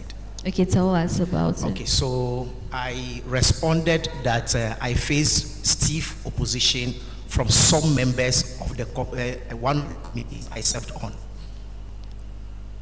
Yes, that was the challenge. Should I go ahead to tell them? And how did you solve it? Okay, how I solved it. So I used negotiation skills. I negotiated. I listened to diverse opinions. I also sat down with them to not compromise, but reach a consensus with everybody. And at the end of the day, we were able to use the experience I have in dialoguing and all that, and we crossed the bridge. So you think you're a unifier? Yes, I am a unifier. Okay, aside that incident, has there been any other incidents where you used this method and it worked? Well, at the workplace, mostly all the time, necessarily you don't work with people you can call friends, but for the best of the company or to the greater good of the organization, you have to work with even your worst enemy. You don't expect everybody to agree with you, but we are able to maneuver our ways around, reach consensus, and so on and so forth. At the long run, if whatever you are doing would inure to the general good of the organization, you sit down and do it and leave some of your, entrenched positions behind and forge ahead as a team. Okay, now you were asked in not more than 5 lines, describe your vision for the SRC if elected. I'm going to read out what you wrote. Sure, thank you. And I want you to expatiate. Okay. So you said, I envision a UniMAC where academic support systems are proactive, not reactive. What do you mean by that? All right, so you and I have been in this system for some time now, and we know some of the challenges we have. So there are some students, we face diverse challenges. For example, we have some of them with mental issues. They don't even know mental issues, mental health. They don't even know their way around. Some of them don't even know we have a counselor on campus who can assist them. Some of them have even financial challenges. They don't even know how to go around to get assistance. So they will sit down there. I have from diploma up to this time around, I can count as many as 4 of my colleagues that dropped out simply because they didn't know assistance exists. So as SRC, if we are aware of some of these assistance on campus, we have to have the records and constantly keep updating students to get to know that this assistance exists, rather than we waiting on them for people to suffer the consequence before we come in. That's what I mean by we'll be proactive in assisting. Okay. Thank you. You also said a UniMAC where no students feels left behind. That is what I'm not expecting. Read it again, please. There was a full stop. Right. The next line. Right. A UniMAC where no student feels left behind. Yes. Full stop. Yes, thank you. It's correct. I should expatiate. Yeah. Yes. For some time now, look at even this election. A lot of students don't have interest in our electoral processes anymore. I was working with a team of students who expressed interest initially to come forward. The moment they hear the amount they are going to pay to pick the form, they dropped off. Because when I was talking to them, they don't see the reason why they should spend that much just because they want to lead the student body. You get the point. So the issue here is that a lot of students feel that, what is the SRC? How do I benefit from the SRC? Since I entered this school, I have never benefited from the SRC. Nobody even speaks for me. Me sitting here, I was a victim of such circumstances. I would have graduated our colleagues who just graduated. Because of one paper, it is not like I didn't do it. They say they cannot find the records. I have chased, provided evidence of my assignment, my project, and everything to the office of the rector. Nothing, absolutely nothing has been done about it. I went to the SRC's office several times. Nobody was willing to even front for me to the authorities to do anything about it. Okay, not to cut you. So with this example you just gave, yes, assuming there was some students that came to your office with this problem, how would you go about it? We would even, before the students come to us, we will set up a desk that is responsible for attending to student issues of this nature. You pack everything. If they bring you the evidence and all that, you go in there. That is why you are there. You are to speak for the students. You are to protect the student's interest as a student leader. So you front for them. You add your voice. Your voice gives credence. It gives weight. Not to cut you, how would you add your voice? Like, I want something practical. Like I said earlier, madam. You hold the mic like this. Like this. Yes. Like this. Okay, thank you. Like I said earlier, thank you. We would even set up a desk responsible for this with some of our team members. Definitely, you know, the SRC, apart from the executive committee, we may be appointing some students to help us run the administration. So we will set up a desk responsible for this to work for the student body. One other thing we will do, we are failing to even bring on board departments as associations and then faculty as coordinators. Madam Chair and myself are fortunate enough to have started some work on our department to form an association. We are currently working on the constitution. We've not completed it yet.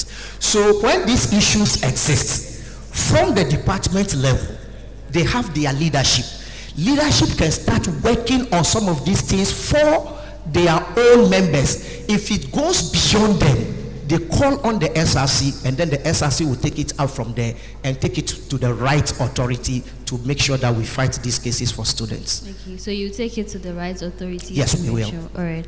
Now, I'm seeing something interesting over here, and I would love for you to tell us, like, let me just read it for you.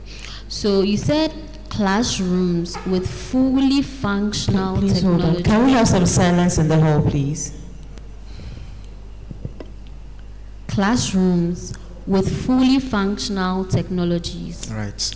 Better lecture halls and studio equipment. Right. Host films, talent, and debate shows to celebrate our culture diversity. Practically, how do you intend to achieve this within the time you have? These are two different things you are putting together, so I will pick the first one before the second one. Thank you. So the issue about fully furnished and functional teaching and learning equipment or materials, go round, you will find that even lecture halls that have some of these films and then they're projected, some of them are not functional. Some of them are not working. Who is to let management know? Sometimes management will know more than you. But if you are not waking them up, they will go into slumber and close their eyes on it as if they don't know. Sometimes they know. So we would wake them up. We will keep reminding them. We will keep knocking on their doors to get to know that this lecture halls don't have this one doesn't have that. We have, I know, studios on various campuses. from my conversation with some of our colleagues from other institutes or campuses, I got to know that some of their equipment are either outmoded or non-functional. So some of them are forced to use their personal pocket money to purchase some of these items because they want to learn. So the school should make cautious efforts to be able to fix those things, those that are faulty, repair them. So the SRC will continue to knock on the doors of the authority to get to know that these classrooms don't have this, or this one is more functional, and so on and so forth. If need be, that we also have to fall on our alumni to come in to assist, we will do that.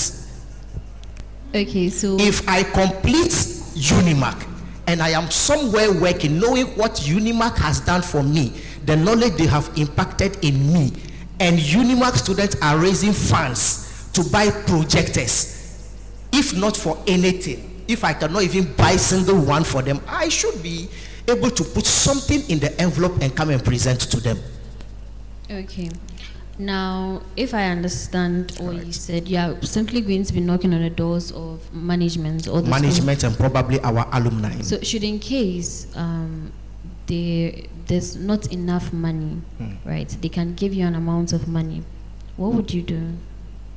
If management says they don't have money. So, for example, speaking of the studios, probably an equipment costs an amount of money, and management wouldn't be able to fully afford that amount, but they are willing to give you an amount of money. What would you do? The end beneficiary is who? The students, right? I would even use our resources, if it is the last resort, to do that than to use our resources to print t-shirts for students. Say that again. If that is the last resort, if we have to use our resources, I mean the SRC dues, to make sure we are able, if management wouldn't have problem with it, I prefer using the SRC resources to make sure those equipment are functional to the benefit of the student than to use it to print t-shirts and exercise books to the student, because that is more beneficial than the t-shirts. So if I understand you, say we are left with 6,000 Ghana cedis to add up to buy an equipment. In your authority, you would take, if in our account we have 6,500 Ghana cedis, you would take that 6,000 Ghana cedis and add it to purchase it. Is that what you are saying? Knowing very well that the end beneficiary is the students, it is going to help them. And I did my cost benefit analysis, and I know that equipment would endure better to the benefit of the student than using the same money to print t-shirts to the student. I'll do it. I'll fall on General Assembly if the need be for me to call an emergency. Probably we haven't captured it in the budget, so this it has to also do with rules and regulations. I won't flout the law. If I had to call an emergency General Assembly meeting to tell them that this is what the student body need, and I convince them and they buy into it and pass it and make the resource available, I will do that. All right, I have 4 questions for you, then I end. If, still on this, if management threatens to withdraw support unless you compromise student interest, what do you do? I will not compromise student. Management didn't put me in that office. It is the student body that put me in that office. I will not compromise students' interest for management. Yes. I won't. I would have given you a follow-up question, but it's okay. Right. Who should the SRC president never be afraid of, and why? Never be afraid of, and why? I really don't know what this question intends. Afraid. My greatest fear actually should be to fail to protect the interest of the student. Let me take the question again. Right. Who should the SRC president never be afraid of, and why? Management, because I would be working with management. I should not be afraid of management. If I have issues, if the students have issues, as the representative of the students, I shouldn't be afraid of management. Knowing very well how to approach management and present the issues to management, why should I be afraid of management? So you wouldn't be afraid No, of I wouldn't us? be afraid of management. Of us? I'm not fighting them. Management is not my enemy. Listen, you shouldn't be afraid of us, the students' body. You wouldn't be afraid of us. Student body. Yeah, you wouldn't be afraid If of I am us. doing the right thing, why should I be afraid? Okay. No. Now, who checks the SRC president?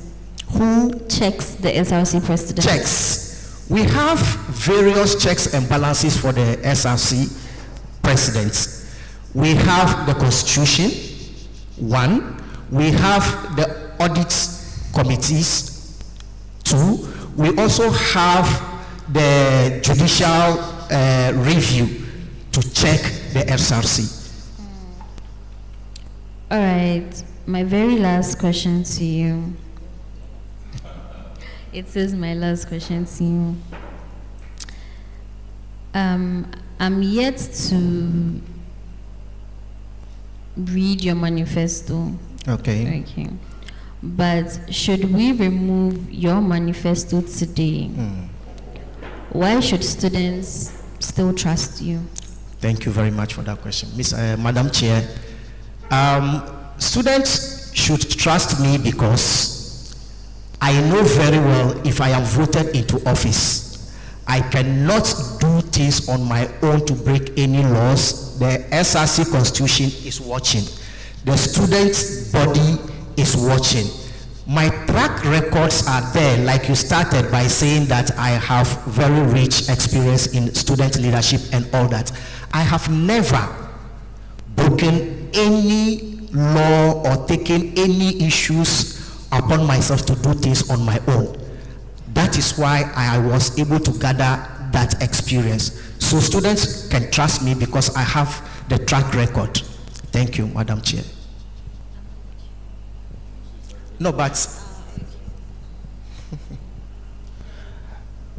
Mr. A.B. Suleiman, good afternoon. Good afternoon. Have we met before? On several occasions. How did we meet? I met you first online when we started working on the SRC Constitution. And then I met you in person for the first time at IJ campus or North Jawulu campus. Okay, thank you very much. I'm not supposed to do this here, but if it had not been his intervention, the Constitution, I think by now, would have not been completed. We have SRC presidents who have made promises in the past, but they failed to deliver. So which of your promises are you willing to be held accountable for publicly? Thank you very much, Mr. President. Yes, I am not oblivion of some of the promises SRC executives have made in the past. Fortunately for me, I am one of the luckiest contestants because I have worked with all the three existing presidents, IL, IFT, and then the IG. I've worked with all of them for their various institutes, but they had limitations, genuine limitation in most cases. So in some of the cases too, it was due to probably letting down their guards. That might have caused them not to be able to complete some of those tasks they wanted to do. I would want to be held accountable for all the promises. With regards to IL, we have a number of students being foreign, and they like entertainment a lot as compared to this webinar, workshop, and others. So, in your tenure as SRC president, what are you going to do to make sure that they feel part of the SRC activities which is being done on campus? Thank you, Madam Chair. The thing here is that we are aware of the foreign students we have in the system. We have to also make cautious effort for them to feel at home, even though they are far away from home. In my manifesto, I have stated one of the things I would want to do to bring us together. I proposed in my manifesto that I would want to bring the three institutes together to celebrate our diverse cultures by way of organizing film production shows, talent shows, and then even our culture shows. We can train during our leisure times and make conscious efforts to know what exactly we want to use the SRC week for.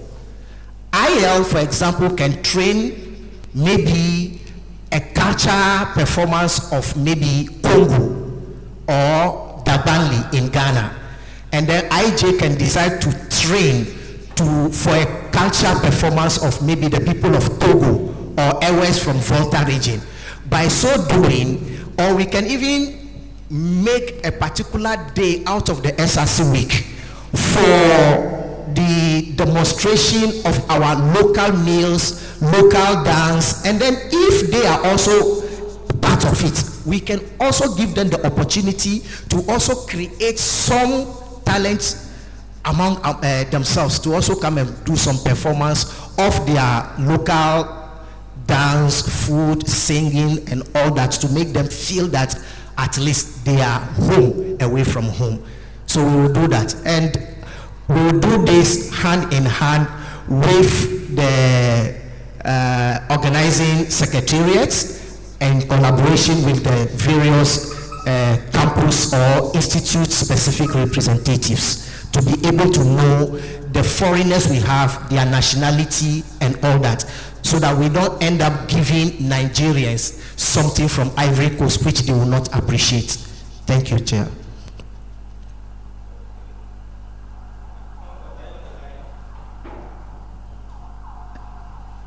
Can you hear me? Oh, okay. Are you from UniMAC-IL? What is your language C? Pardon? Your language C, your third language? Spanish. Spanish.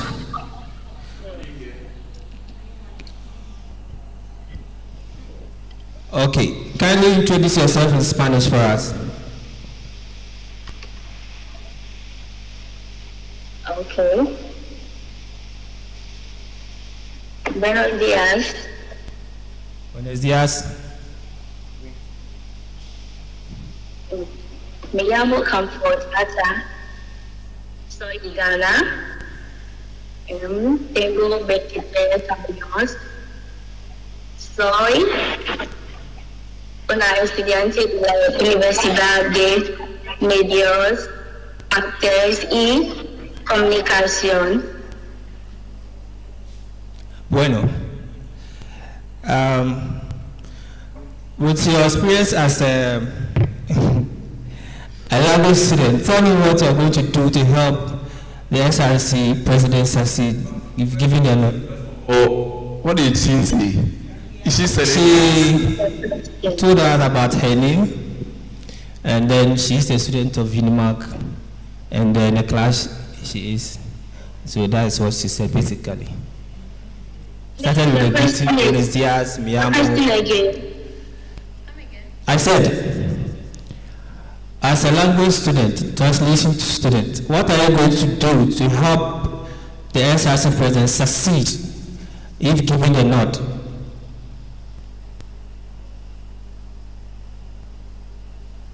As a language student, the question is not clear to me.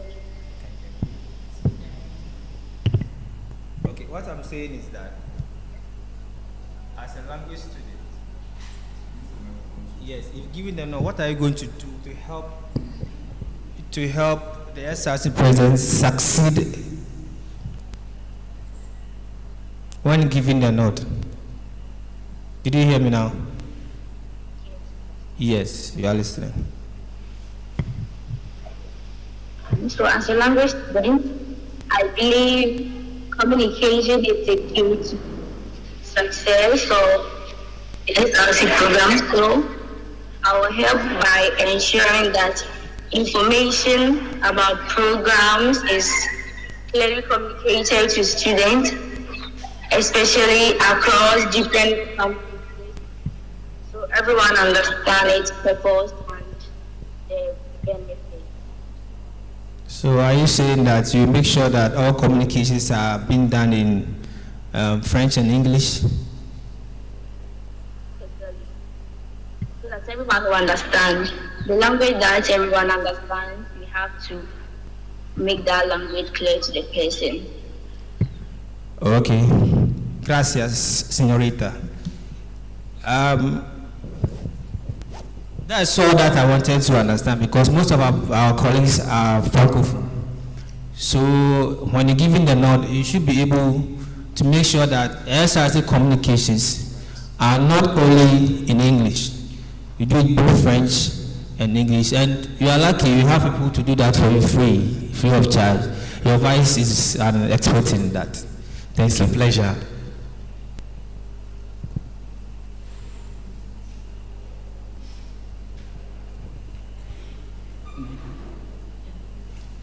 Okay. Good afternoon. Good afternoon. I wasn't here when you mentioned your name, so if you can. Bala. The Bala. No, is it? I'm fine if you call me Zain. Oh, okay. Yes. And you are contesting for? SRC president. Why do you want to be SRC president? All right. Thank you for the question. So sweet.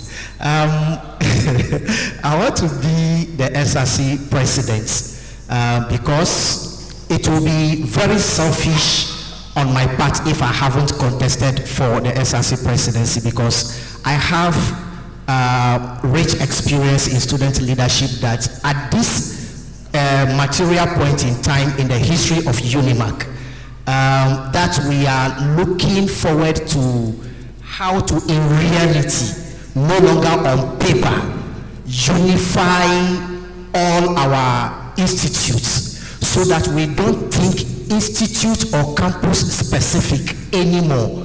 When we So you want to unify all the institutes? Yes, one of the many things I want to do. Okay, so we have 7 campuses. Are you aware?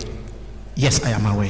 How many of those campuses have you been to? If Okay, you want cautiously, okay, I have been to 4, but I know 6. Oh, okay. Cautiously, I have been to 4. You want to be the SRC president? Yes. For UniMAC, but Yeah. and UniMAC is having 7 campuses. You Yes. know only 6. Yes. So does it mean that the other campus is not part of your We are, association or what? it's unfortunate that the process is not done yet.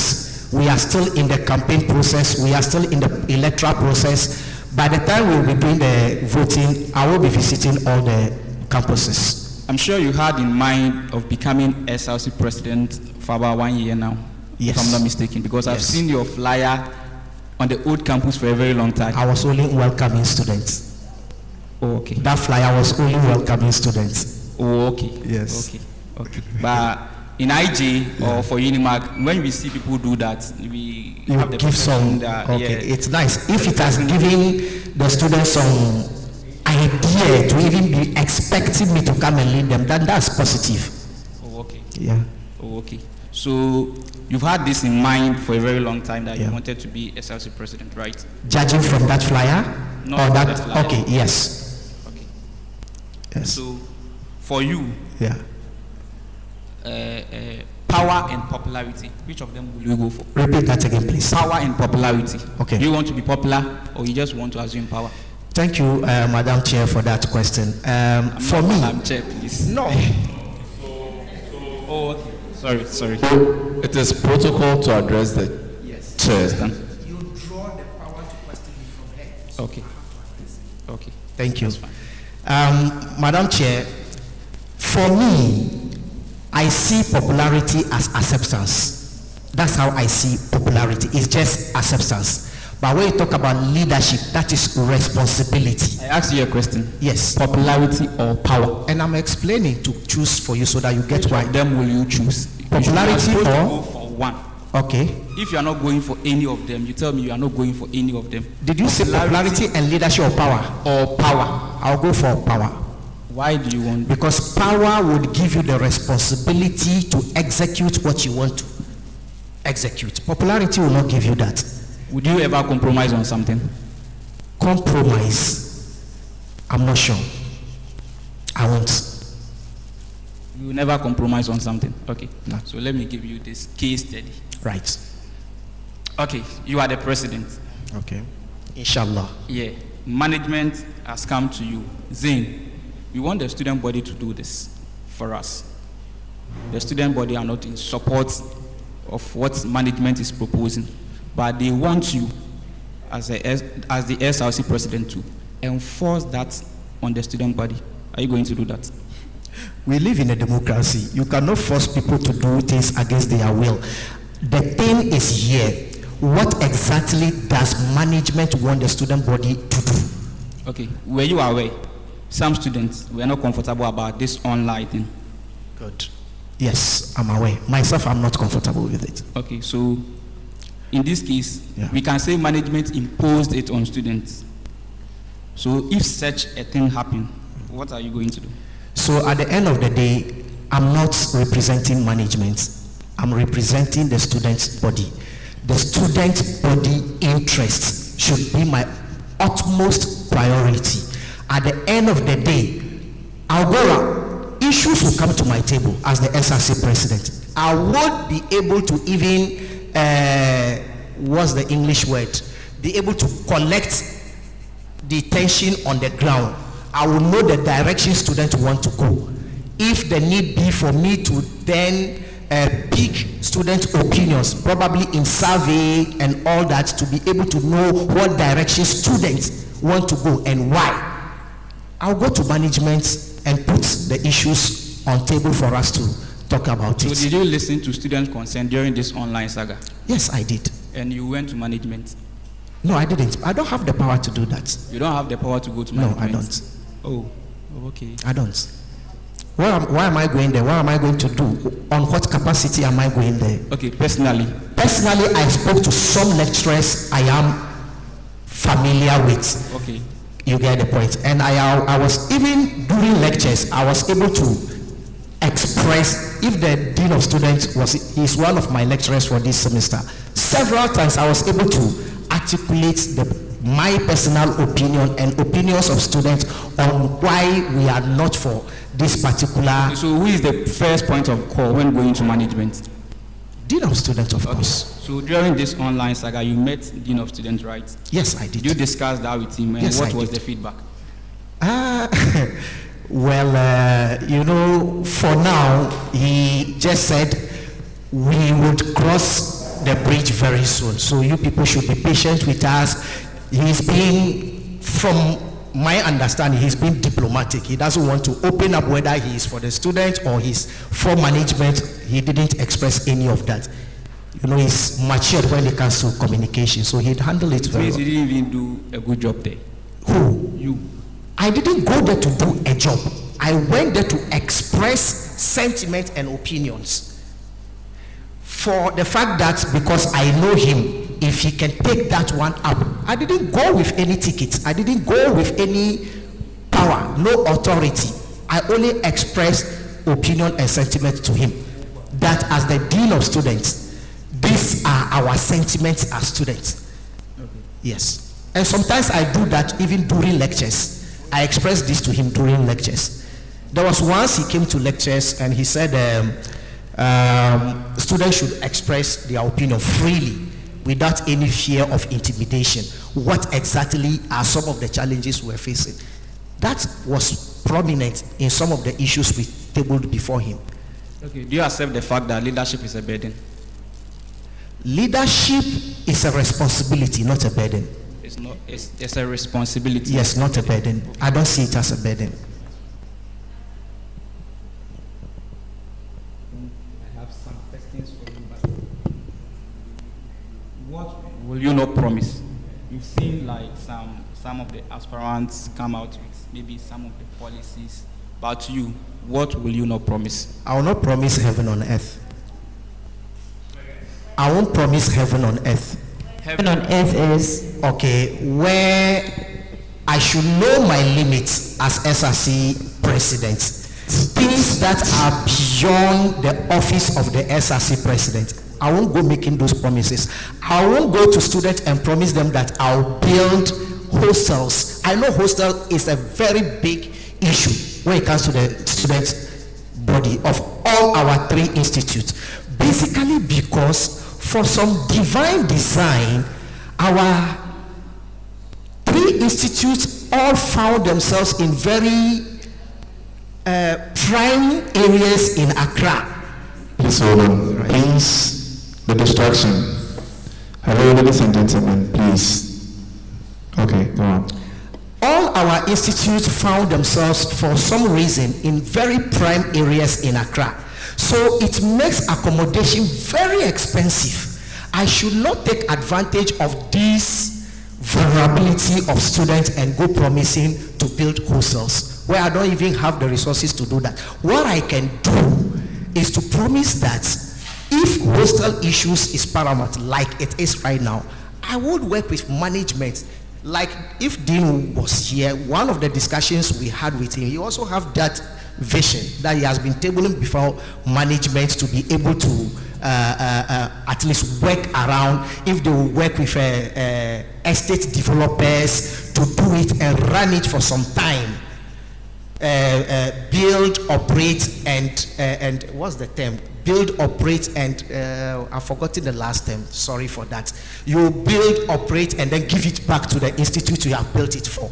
If this arrangement can be done, how the SRC can also come in to help management to do that, I would be willing and able to assist my dean of students to be able to do this for the student body. But I will not go promising that I'll come and go and build hostels for the student body. I won't do that kind of promise. Okay, so what would students miss in case your presidency never happened? If the students fail to vote for me, they will be missing out on experienced hands. They will be missing out on a unifier. They will be missing out on somebody who has the interest of the student at heart to make sure that he is able to deliver his promises. Somebody who will not make fake promises, flamboyant promise. I won't do that.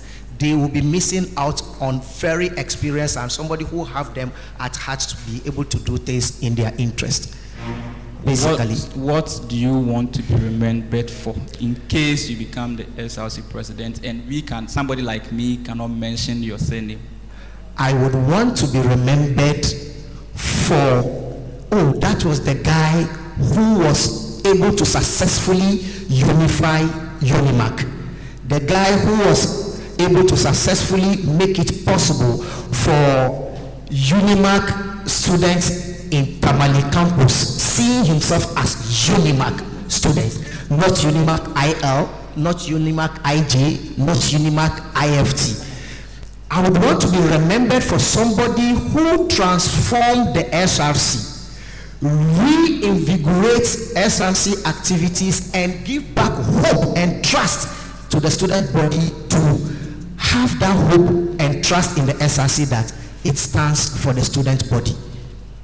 Okay, so in a case where something is going on in the SRC, you are the president, but you are not aware. Do you know certain things can happen without your knowledge? Yes. Okay. And maybe I come to you, I give you background information as to what is going on. And maybe it's somebody has taken that up. And now maybe you are facing the judicial committee or the court. I acted as a whistleblower. In a case where you have to bring in your witness, will you call on me to come in? Okay, so first of all, if somebody gives you an information, the first thing I'll do is to fact check or look for the source of the information and make sure that that piece of information or communication is coming from the right source before I would even take any step working with that piece of information. Okay, in a case the information is true, right, but it's defaming somebody, right, and the person wants to take it on, right. Now we are before court. are you going to tell the court, this is my witness, this is the person who told me, give me this information?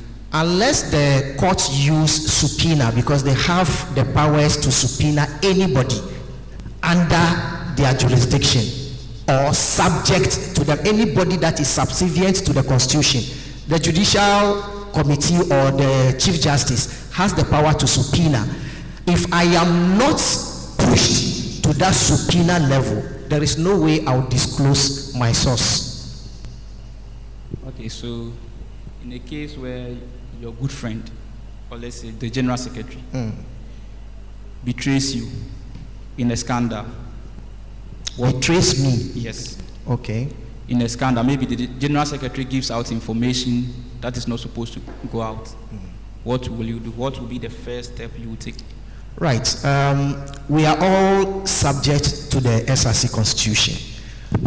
When you are voted into office, one of the things you do, one of the codes is to take oath of secrecy.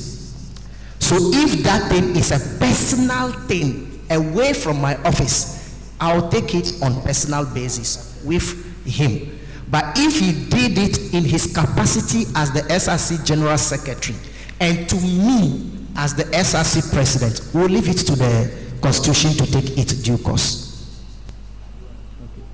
So in a case you've organized an event, you were expecting, let's say, 1,000 students to be present, and now you had about 80. 80, okay. What does that communicate to you? You might have failed in several ways in selling out the program to the student body. Fail as in what? Can you explain the fail? Well, probably you didn't communicate very well, you didn't advertise very well, you didn't even conduct any background check to ensure that this program you are bringing on board is in the interest of the students in the first place. So if you want to do that background check, how are you going to go about it, do this background check? Well, don't forget, I want practical, something practical. Let's say any programs name, like maybe we are having programs on anything. Like the culture festival I talked about earlier. Yes, don't forget, I will not be working in a vacuum. I'll be working with people. One of those people or one of the offices I'll be working with is the organizing secretariat, right? So they have a task to also perform. Go to the student body. You can use questionnaires and other means to get information from students. Get to know what the interest of students is. SRC week is approaching. What are they anticipating? What would make them participate in the SRC activities? You may be able to pick one or two information here and there of what would interest students to come for the program. Sometimes, especially with the weekend students, before we know it, SRC week is in session. We don't even get to know how the planning was done. We don't get to know anything. We come to school and then Friday, the next day, Saturday before you come to school, they will tell you it is SRC week. So you are not going to class. You don't do that. You must be able to bring everybody on board. You have various platforms you can use to, source for opinions from the student body. So I would expect my organizing committee to be able to do that and serve the executive committee with the information we'll be working on. Okay, so which of your policies do you think students must have interest? Must. The word is must. Kindly come again, I missed that. Which of your policies do you think students must? Right. It's a must. Right. They must have interest in. If I should pick just one of my policies, the one that is topmost on my agenda is the unification of UniMAC. If I am able to accomplish this, I'll be very happy with myself. The what of UniMAC? Unification of UniMAC. Bringing. Yes, all of us together. How? I want to take out that veil of I am UniMAC IJ, I am UniMAC IFT, I am UniMAC IL. I want initiating factor should be maybe the course I pursue, not campus based, not institute based. But we are already unified. We are not. On paper we are. In reality, we are not. Okay, so if you ask these two presidents, they will tell you we are not. Sorry for pointing you with left hand.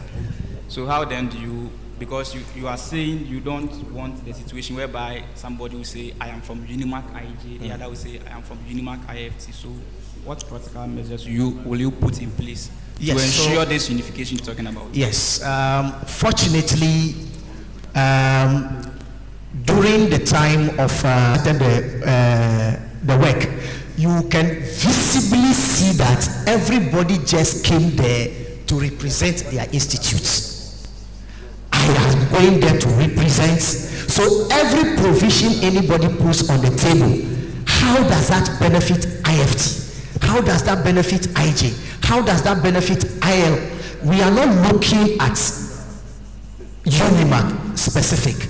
But at the end of the day, with the help of some of them, the executives, we were able to preach to ourselves to understand that the primary, attest to the fact that we have been able to put our differences aside and forge ahead as one people with a common vision, common goal. And the Constitution, if we are able to fall on this Constitution and use it judiciously, this Constitution... Let's say you are the president for UniMAC. Inshallah. The person is performing. Right. But the person is corrupt. Corrupt? Yeah. What will you do? The SRC resources? Yes, maybe. Or his personal thing somewhere? We've given him money to do something. He's delivered. But maybe there was influence. The law must take its course. The law is the law. Yes. In as long as the law is applied fairly. Sometimes corruption issues can be perception. Whereas probably the person is not actually corrupt, but people may have the perception that the person is corrupt. Where the audit committee comes to audit the books and found the person guilty, I will not say I am the SRC president, therefore I am going to shield him or her. Even myself, I would put myself before the Constitution and let the law take its course. So I won't shield anybody.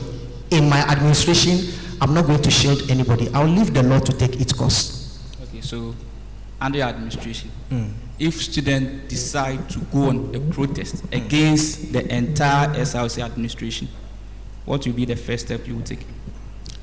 Well, listening, dialoguing, offering the student alternatives that works better should be the way to go. Okay, if listen to their grievances. What is it they are agitating about and why are they agitating? Listen to them. What is the alternative? You put the alternative to them and convince them.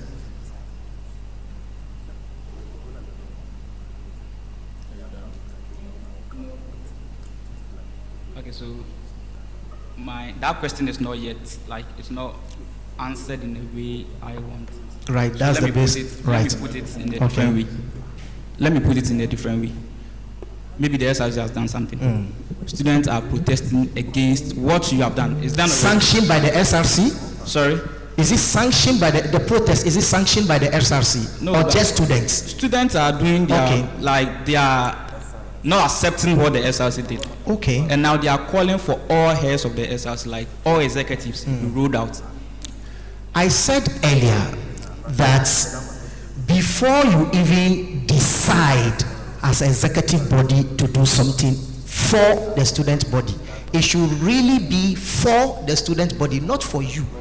So pick, before you even decide to implement anything, the student body should be aware. That is why the General Assembly is there.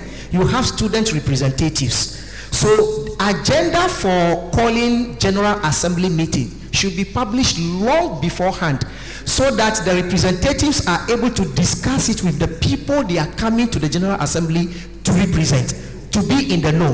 Hold on. How is the GA formed? Because you are saying the GA represents the student body, right? Right. So let's know the processes that gets the GA Okay, formed. so we have representatives of clubs. Every president of clubs, recognized clubs, the clubs that there's SRC and then the UniMAC recognize. They've registered with SRC, they've registered with the the university. Their presidents are members, recognized associations, recognized clubs, course reps, and then institutes representatives, the SRC executive committee, and several others. JCR presidents are all members of the... So you think this is a better representation of the students? I don't see any better representation than what the Constitution stated. Okay. So, as the SRC president, Inshallah, should you feel, as the SRC president, who benefit from your failure? That is my greatest fear, to fail. Nobody benefits from me failing. So, inshallah, I would work not to fail. I wasn't here when you were about to swear, but you told them you are not using the Quran, you are not using the yes, Bible. I used my heart and my hand. He duly explained the reason behind that, which made a lot of sense. Oh, okay. Okay, that's fine. To use the egg. Yes, if you can't use the Quran, Bible or Quran, you should use the egg. The egg is No, what he said is fine, and I think we're going by that. That's fine. Thank Are you, you done Madam with Chair. your questions? I just want to add one. I don't know if you know our Vice Chancellor. If I know our Vice Chancellor. Yes, I've never met him in person yet. But do you know him? Yes. Who is he? He is Professor Eric Opoku Mensa, I think so, yeah. Oh, okay. You know, there are many with the professor titles. There are many. If you are not careful, you mix up the names and put yourself in trouble. Because you're going to work with these people, Yes. you have to know at least even the Pro Vice Chancellor. Eric Opoku Mensa. Who is the Pro Vice Professor. Chancellor? The Pro Vice Chancellor, I think that's Winston Abrampa or Obrampa. Yeah. Okay, that's fine. Right. Who is the rector? Which of the rectors? Which of the rectors? Name all three. All right, I'll try, Madam Chair. For IFT, Professor, is he something? I've forgotten, but it's what's the Christian name? Manasseh. Manasseh. That's Samuel Manasseh Urechi. Is it Urechi? Urechi. Okay, thank you for that. Yes, Samuel Manasseh Urechi. And then L is Professor Cecilia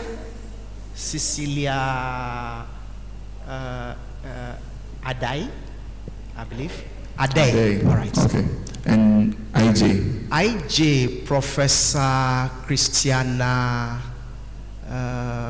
Hammond. Okay. Madam Chair, can I shoot?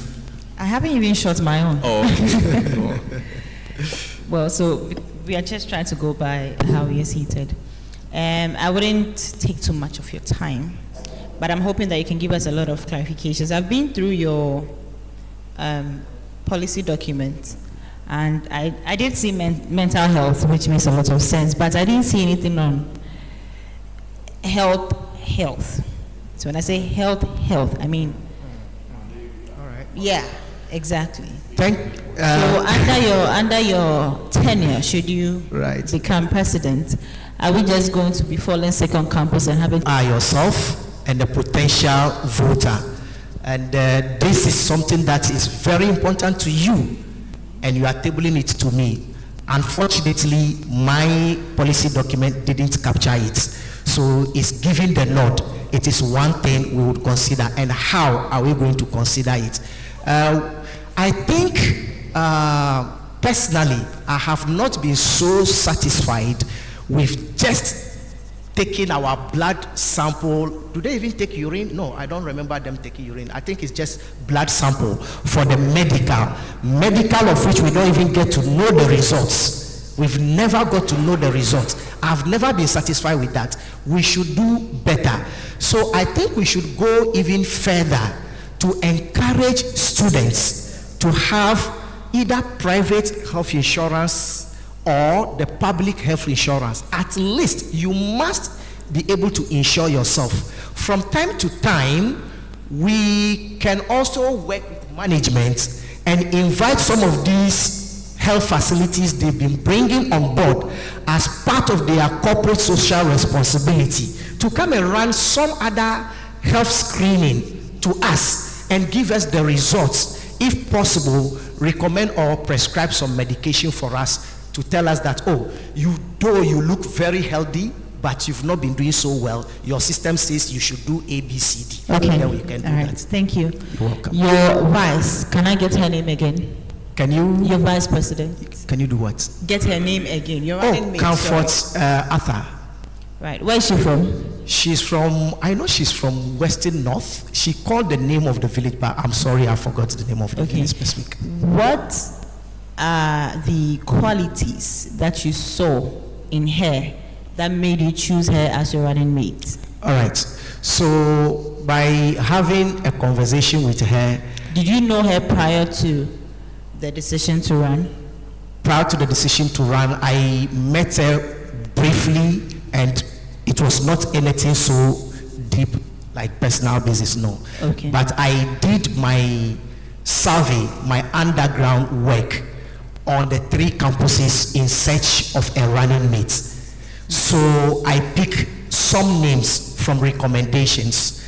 I did my pruning in terms of, okay, taking some checklist. In the qualities. Yes. What are these qualities that you saw that made her supersede? Right. She has also been occupied some offices from days back in the secondary school, back in her secondary school life, where she has been office help or office girl, so to speak. Okay. Even here, she has been part of the communication, the PR communication team of the institute. Oh, okay. And then she has occupied quite some offices that has given her experience to lead students' body. That's why I settled on her. All right. Is she, or would you say she's someone who is quite loud on campus? Someone who really pushes? No, she's not the loud type, but she's able to articulate when she speaks. She's able to have that kind of influence on her colleague when they need be, but she's not the type you come to campus, mention, and everybody knows. No, she's not the type. All right. So between Comfort and yourself, yeah, who do you think is the better leader? The better leader. Well, if you put her experience side by side my experience, I would say my outweighs hers. But I believe she would also be able to do a very, very good work. Okay. I'm not doubting her abilities at all. All right. So when you approached her, why didn't you ask her to go for the presidency so you be her vice? Well, like I said earlier, I had done some background check even on myself to know which of the offices can I serve better or best. And the responses have majority pointed to the presidency. So before I even met her, I have taken the decision to run as the president. So I was actually looking for a running mate. Okay. Now we've had, or we've seen people who run for SRC presidency, they do not win, and then they decide to withhold all of their help from the president who won, all right? Even if they are in a position to help, they decide, okay, they didn't vote for me, so I'm going to keep my help to myself.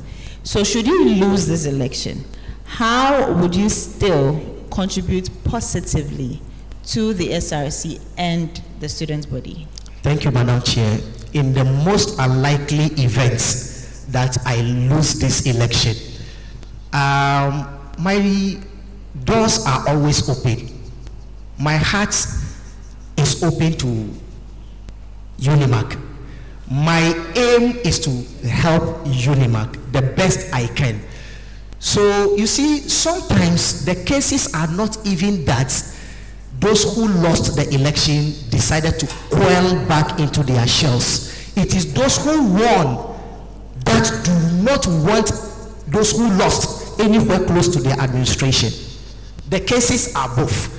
So if the case is that in the most unlikely events, I repeat, that I lose this election, and whoever so wins invites me in any capacity, even not by appointment, by just trying to get, okay, Zane, I read your document. My document is public. Zane, I read your document. I like this particular policy you want to. How do you want to do it? How? The answer you gave to her. So I want to ask, do you double check on anything? Yes, I do, but we are humans. We are fallible. I am not perfect. I am sufficient. But you do double check? Yes, I do check. All right, so you made mention your vice held some leadership positions. Yeah. Now, did you go to those areas to find out from the people she worked with or with the people she was with to find out her, to ascertain her character and all that? Did you do that?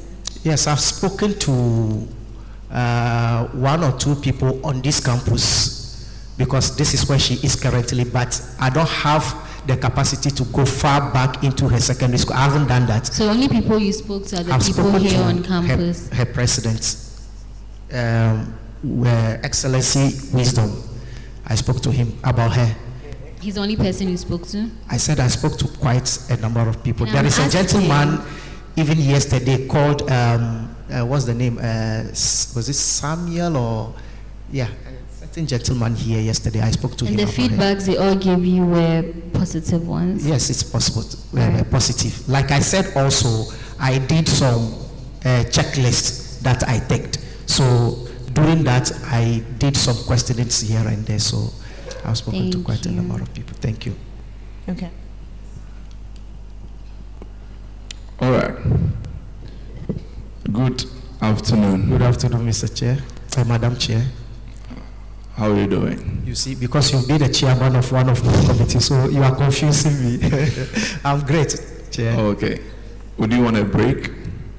Oh, I'm good. We can go ahead. All right. If the chair is okay, we can continue. Okay. All right. So, where does the powers of the president end? The powers of the president ends with the limitations spelled out to the president in the Constitution. The president draws the powers from the Constitution. The Constitution has given some limitations to the president. That is where the powers of the president ends. Okay. Do you, would you advocate for students' demonstration if things are not going the way they wanted to go with regards to management? I won't pray to experience one in my administration. I would always prefer dialogue, listening, putting your superior arguments before management or any authority that you are seeking some reliefs from. It is my prayer during my administration we should not experience not even a strike, talk less of demonstration. Demonstrations can go out of hand. You may not be able to control how some students act or react in such situations. So I wouldn't pray for it. Yes, I know you won't pray for it, but students demand for it. Would you sanction it? I'll give them better alternatives. It means you will not sanction it. Demonstrations. I wouldn't even want it to be the last resort under my administration. I would definitely get a better alternative. So you won't sanction it? Demonstration. Yes. I don't pray for one. You will sanction it? I'll always get an alternative. I won't. You won't? No, please. Okay. Moving on. I've listened to you whilst my colleagues questioned you, and it seemed that your most salient or what's the word? Yeah, your flagship policy is unifying. Your flagship policy is unifying the various campuses. Am I right? You are right. How do you intend to do that? Right. Like I stated earlier, organizing cross-campus programs. Let's be practical. Give us some of these. Practical in the sense that earlier I mentioned that we can organize even during our week celebrations. We should be particular about what the SRC week is all about. We can organize what is it called, films and television show nights, where we all come together to converge to celebrate the handwork of some of our colleagues, like the one you organized the last time. That one, even though you invited some of us from the other institute, it was like IFT specific. I want it to be holistic. We can organize cross-campus or cross-institute debates or talent shows, etc., etc., or even cross-campus or cross-institute football or sports games, cooking competitions, etc., etc. The SRC week must be particular about something. There should be something we want to achieve at the end of the day. If we are able to use it to accomplish this objective, I'll be the happiest executive. Okay, so there's this notion or perception that students of the various campuses have, that me, I am IFT, me, I am IJ, me, I am IL. How do you intend to nullify those perceptions or break those strong stands that students have so that they'll buy into your Thank you very much, Madam Chair. So, in conjunction with my General Secretary,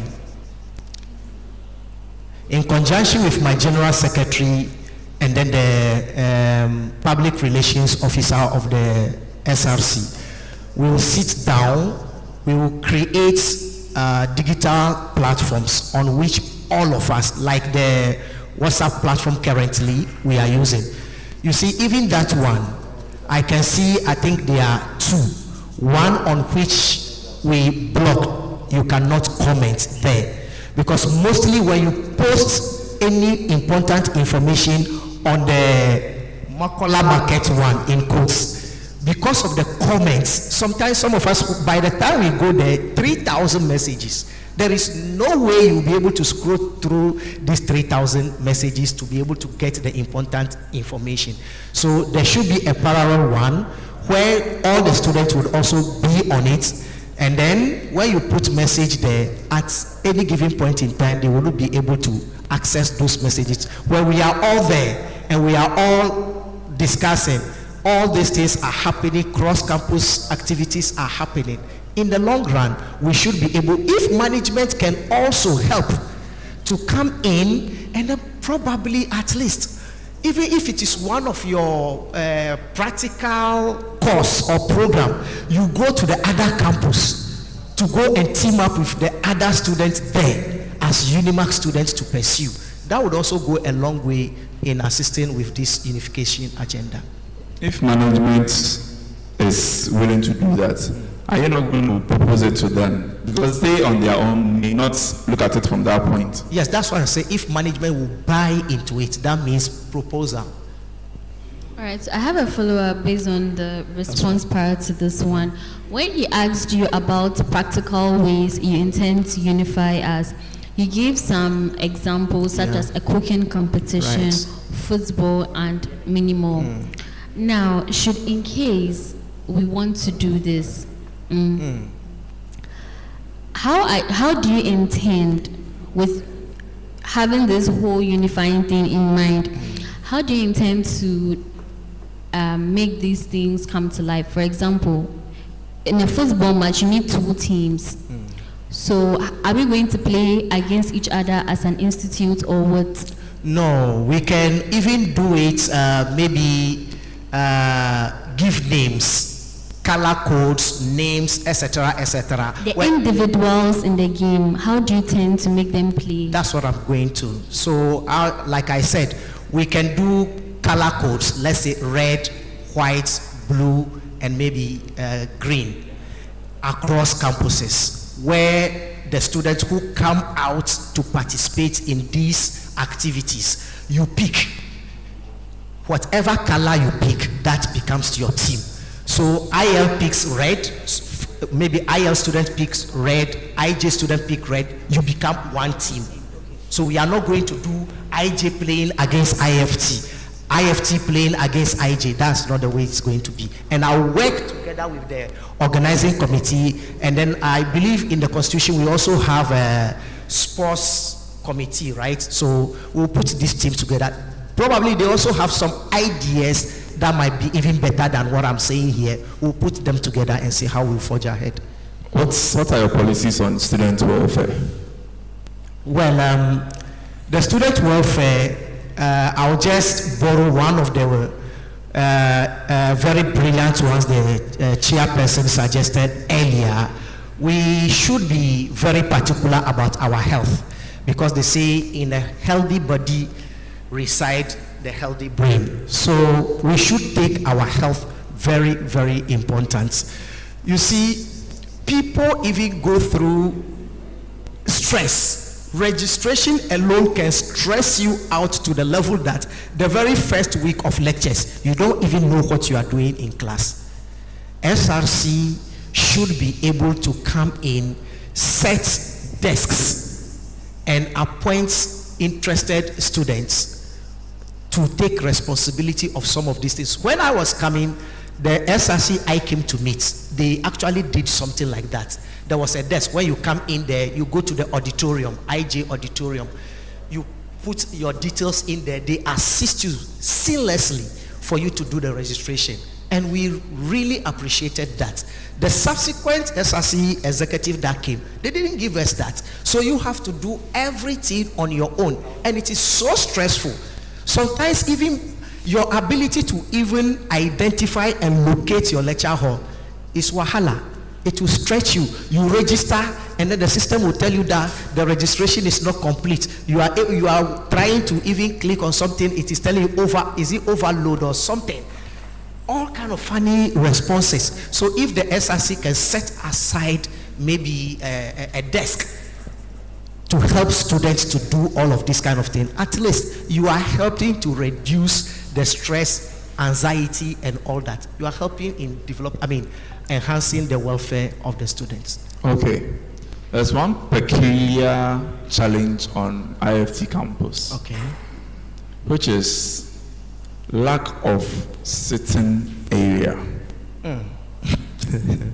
Students will come to campus and they don't even have places to sit. For instance, if you have lecture at 2 o'clock and you get to campus around 1:30, you have to stand till your lecture hall is available for you. What are you going to do about this? Thank you, Madam Chair.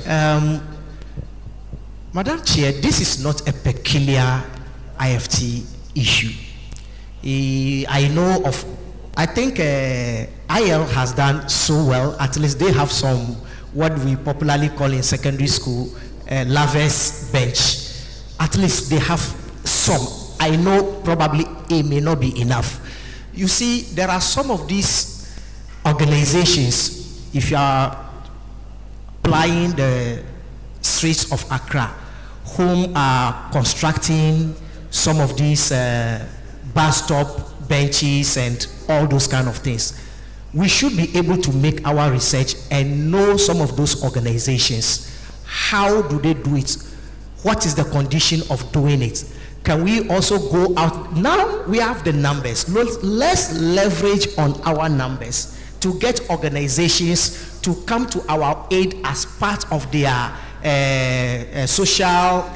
corporate social responsibilities, for us to be able to get some of these things. Like I said earlier, anything that endures to the ultimate benefit of the student body is what I would use any resource available to me. If I am able to convince my team and General Assembly with my budget, and it is approved, I prefer using my resources to do some of these things for the benefit of the student body than printing t-shirts and few exercise books, because I don't see how those things allure to the welfare benefit of the student body. Thank you. So,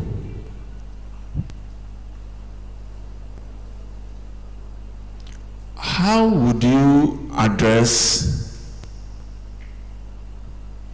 students who keep on chastising you, your administration, who anything you do and you're moving?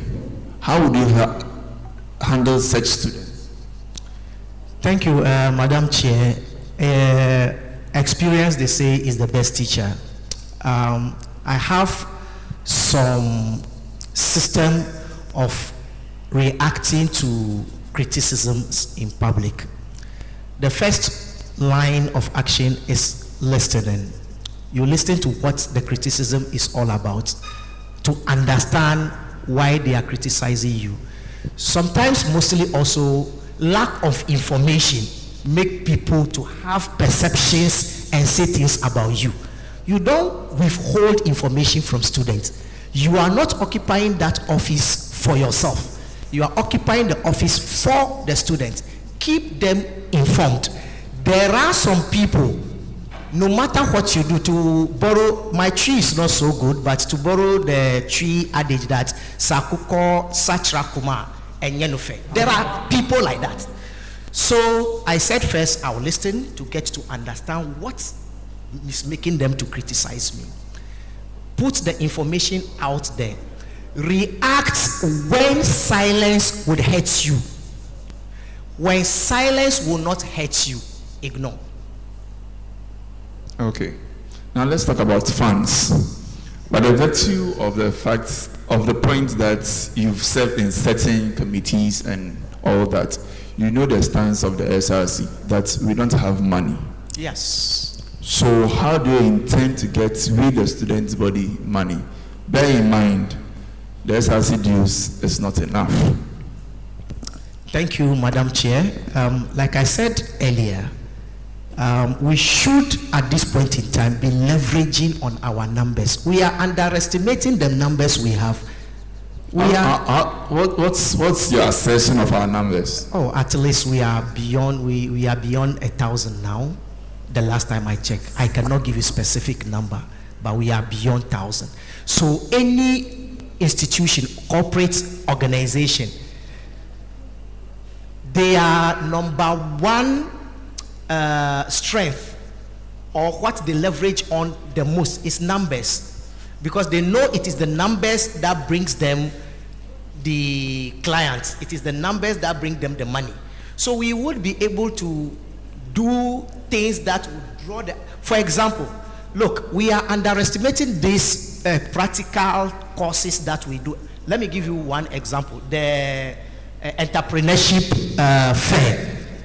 At least I know of IJ campus. I don't know of the others. I will find out later if, inshallah, I am giving the note to know what practical things we do that should draw attention. Hundreds of students, and then you will see students using their own pocket money. We are not able to leverage on this thing to even go to, when you are doing entrepreneurship, you are cooking, you are doing other things, you are not even able to go to, this is what we are doing, and if you come and paste your banner and your other things, it would serve as a marketing avenue for them. We should be able to put some of these opportunities out there to some of these corporate organizations or institutions to come to our aid to raise practical. Okay, we are talking about numbers. Let's just assume that we are about 5,000, of which I even doubt though. Let's say we are about 5,000, and we are going for sponsorship for, say, NS Company Limited,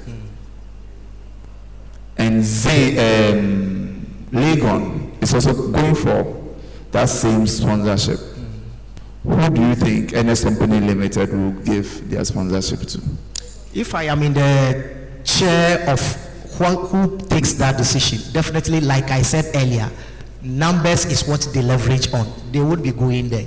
So you should also look for opportunities. You see, some of these organizations also have what they may have the numbers, but that is not where Unilever has budgeted to put their money that year. So go around, research, and make sure you know some of the organizations and where they want to put their money.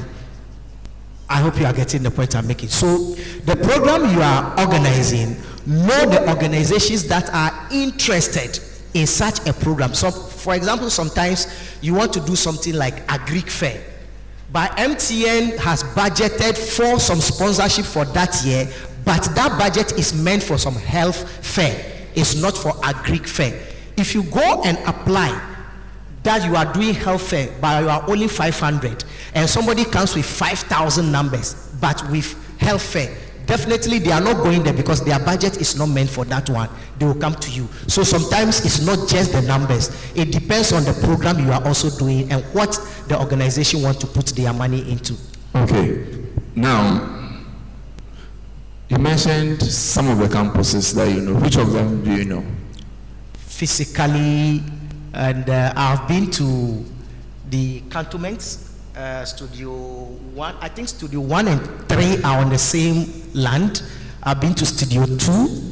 I am currently at IL.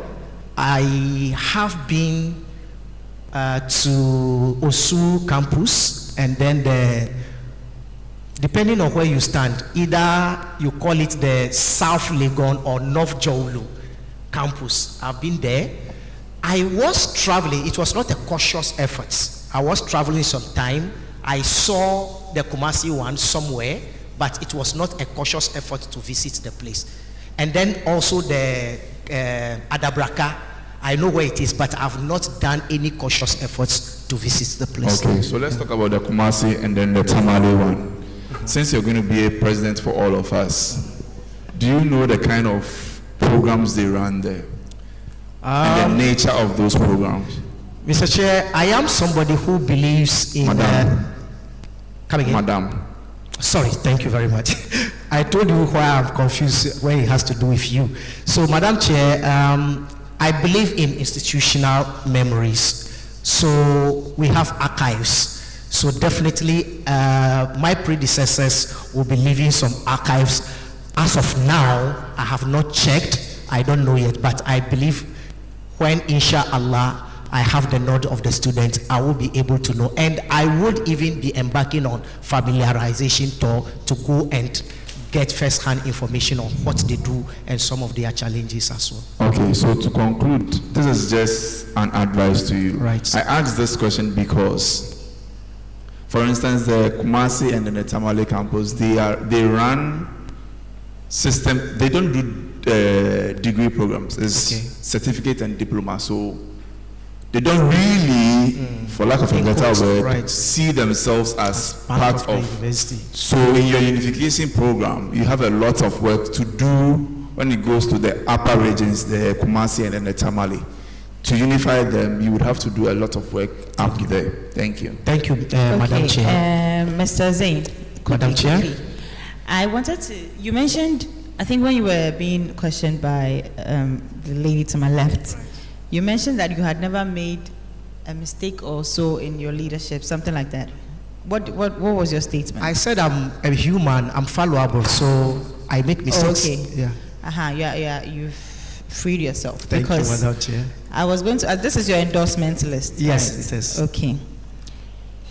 If you could not write your endorsements on the list that was provided. You provide a list? Yes. A list was provided for endorsements to be on. Madam Chair, sorry, maybe it is an oversight. It looks like this. Please, can you check my file if that particular one is in mine? Because I have not sent. We only have your transcript, and this is your endorsement. No, please check my envelope and see if that particular page is in there. Sorry, Madam Chair. Yes, ma'am. No, I mean this particular page. Is it in the document I submitted? No, it is not included. I don't have. But it is included in the email that was sent to you. Wow, Sorry about that, Madam Chair. Okay, so now I'm wondering how students can. So that is part then of you are me not being a going to- valuable person. All yeah. right. Thank so you. You're hiding behind. Thank you, Madam Chair. Okay. Any questions from the table? So we are ready to take questions from. There's a question. Okay. So you affirm to the fact that there's no funds Come in the again? SRC coffers. Like you affirm to the fact that SRC doesn't have enough money. Enough, yes, enough. Yeah. Enough is actually subjective. As of now, I don't even know how much they have in the coffers. Because what I can tell is the SRC gets its own money from only the dues. Basically, Yeah. yes. Apart from dues, I don't know any other. So Or I know SRCs that have organized program and gone out there okay, for so sponsorship. let's focus on the dues. In the Right. case, the dues is very small. It's not enough. Are you still going to take your allowance as stated in the Constitution? I am not going into this office for allowance. So do you mean you are not going to take allowance when you become the SRC president? No. You will not take allowance? No. I have worked for SRC without any inducement, without any incentive. So you can even check my history from my whole polytechnic days. I've not received any allowance from anybody. So you are not receiving allowance as SRC president? No. Not even traveling allowance? No. So traveling, if I am traveling, definitely the SRC should be able to foot it. So I don't know. In the name of SRC, SRC should be able to foot it. I won't use my pocket money I said to do that. allowance. Per diem.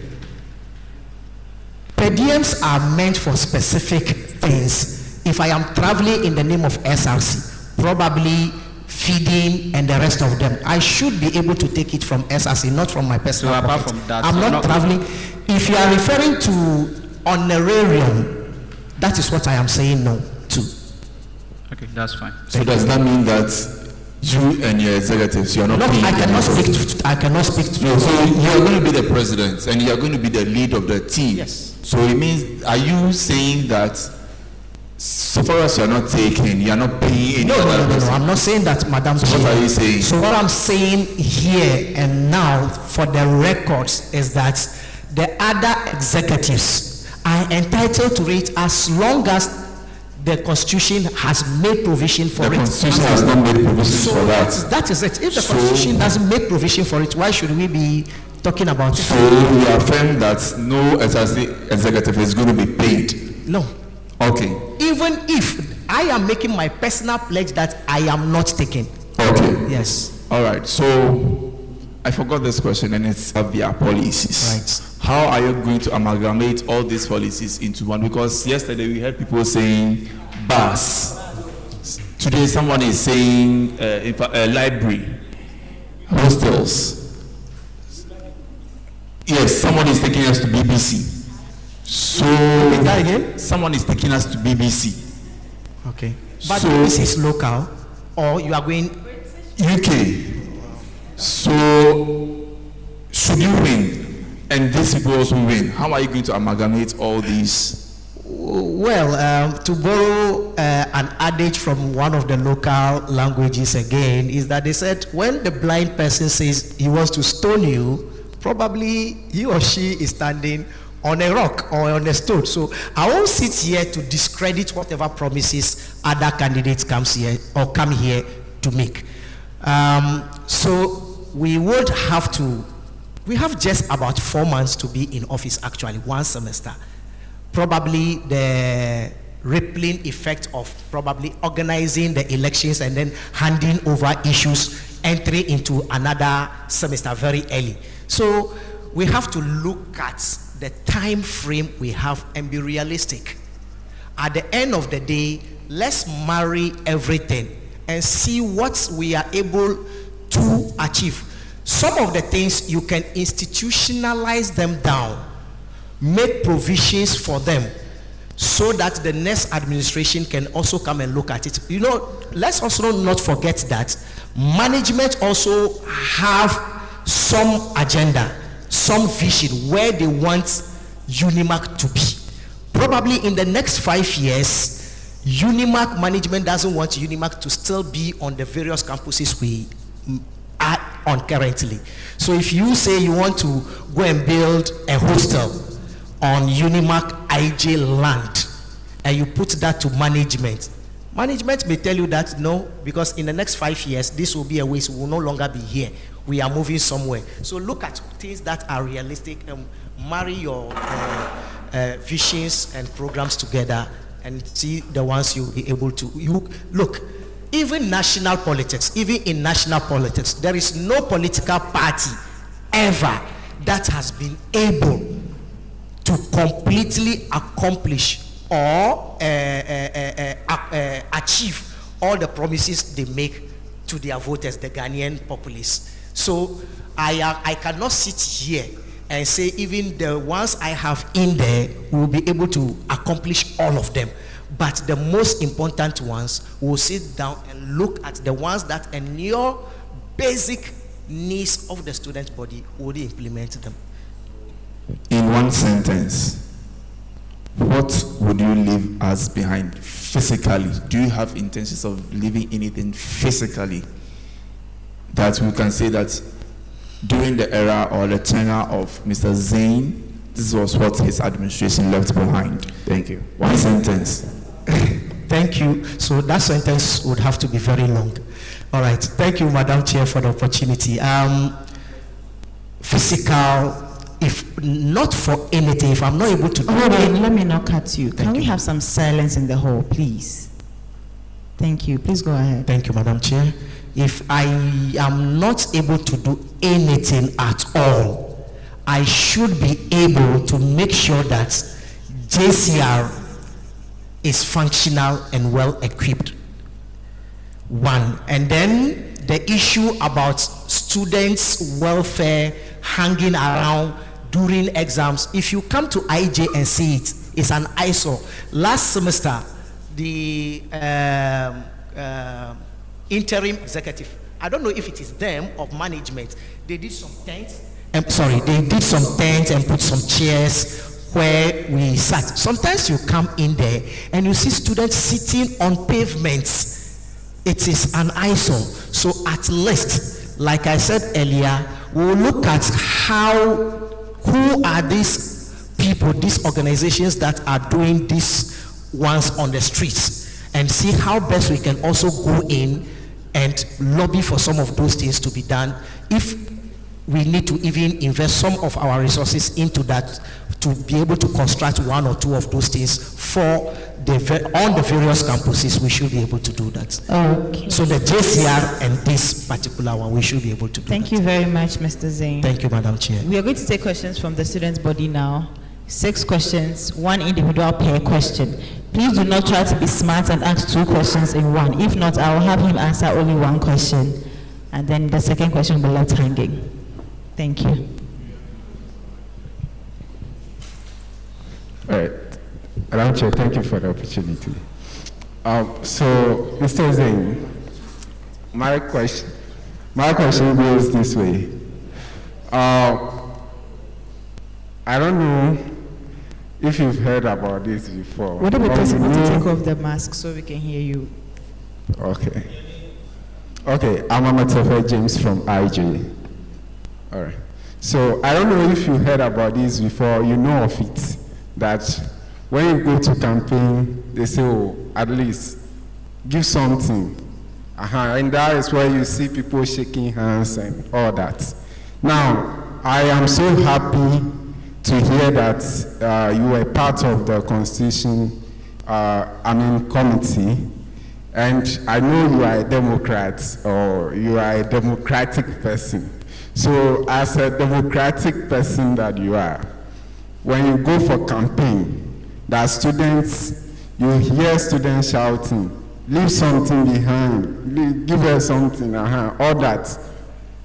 What will you do? Will you give it or you educate them about maybe democratic or the benefits of being a Democrat or the consequences of vote buying? Thank you. Thank you, Madam Chair. Even though Madam Chair has pointed out earlier on my form that I have some rich experience in student leadership. That should say I have won a lot of elections before, but this is just the flashy part of it. There is also the gloomy part of it. I've lost some elections before. So I have enjoyed both winning and losing before. There was a time I was contesting for a particular office at a whole technical university campus that time. This issue was prominent. I went to campus. They told me they were at the debate and they've seen my manifesto and they know it is rich and it is better than most of the candidates, but I should leave something. So it is not just UniMAC specific. I told them I am coming to serve you. So if I should give you, are you expecting me to also take from you? That is the basis of even corruption. Because people thought because they have invested in their campaign so much, they have the right to go and recoup it when they have the office. So, my dear colleague students, that I will not entertain, and I've made it clear to my team members never to entertain any of such, giving anything on my behalf. If you hear it from anywhere, hear it on record, that any member from my team is giving anything in terms of cash or item to any students to come and vote for me, if it is not my campaign material, please report it to me and I'll take action on that. It will not come from me. Noted. Thank you. What the how? If I am walking as a good, listen, if I am just walking, right, and my dear member on the bench saw me, she's thirsty, I have money to buy her water, I should be able to buy her water. That should not mean I'm buying food, but to make a cautious effort to go and buy cartons of water or truck of water to come and park at one of the entrances on election day or the debate day, sharing it with my name or my stickers on it, that is clear case of vote buying. That is what I am saying on record. I will not entertain. Right. Thank you, Thank you so Chair. much. Next question, please. Okay, my name is Jifa. I'm from IG. The name again, please? Jifa. Okay, so observing the discussion and all that, I noticed something that I think we should correct. Okay, this is a panel, and then you are facing the panel. So if a member of the panel asks you a question, like this uncle sir asks you a question, you don't say thank you, Madam Chair. You say thank you, sir. Then with the permission of the chair, you proceed. Because if this chair asks you a question, like I'm there and I hear you say Madam Chair, but I'm not seeing Madam Chair asking the question, you need to first of all say thank you to this one. Then with the permission of the chair, you proceed to answer. So I think as a leader, you should listen and not to be too defensive to try to prove that what you are saying is correct. Please, to my question, you said your flagship policy is for you to unify the UniMAC schools, right? I want to know, is this something you personally, like is it a personal vision you have, or it is something you have listened from the students' body? Because you were saying that you have listened to us. So from you listening to us, you are going to provide solutions to our problems. And I'm sure that our major problem should be your major priority. So if your first priority is for you to unify the whole UniMAC students, so with your listening to us, well, that's our major problem. Okay, thank you. Chifa. Madam Chair, we are all in the learning process. Let me help my sister, Jifa. If she's following even parliamentary proceedings very well, during vetting, you address directly the chair. You don't address I'm going to individuals. speak on that. So you just answer the question. Thank you very much, Madam Chair. So to answer that question, my flagship programs, that is not the only.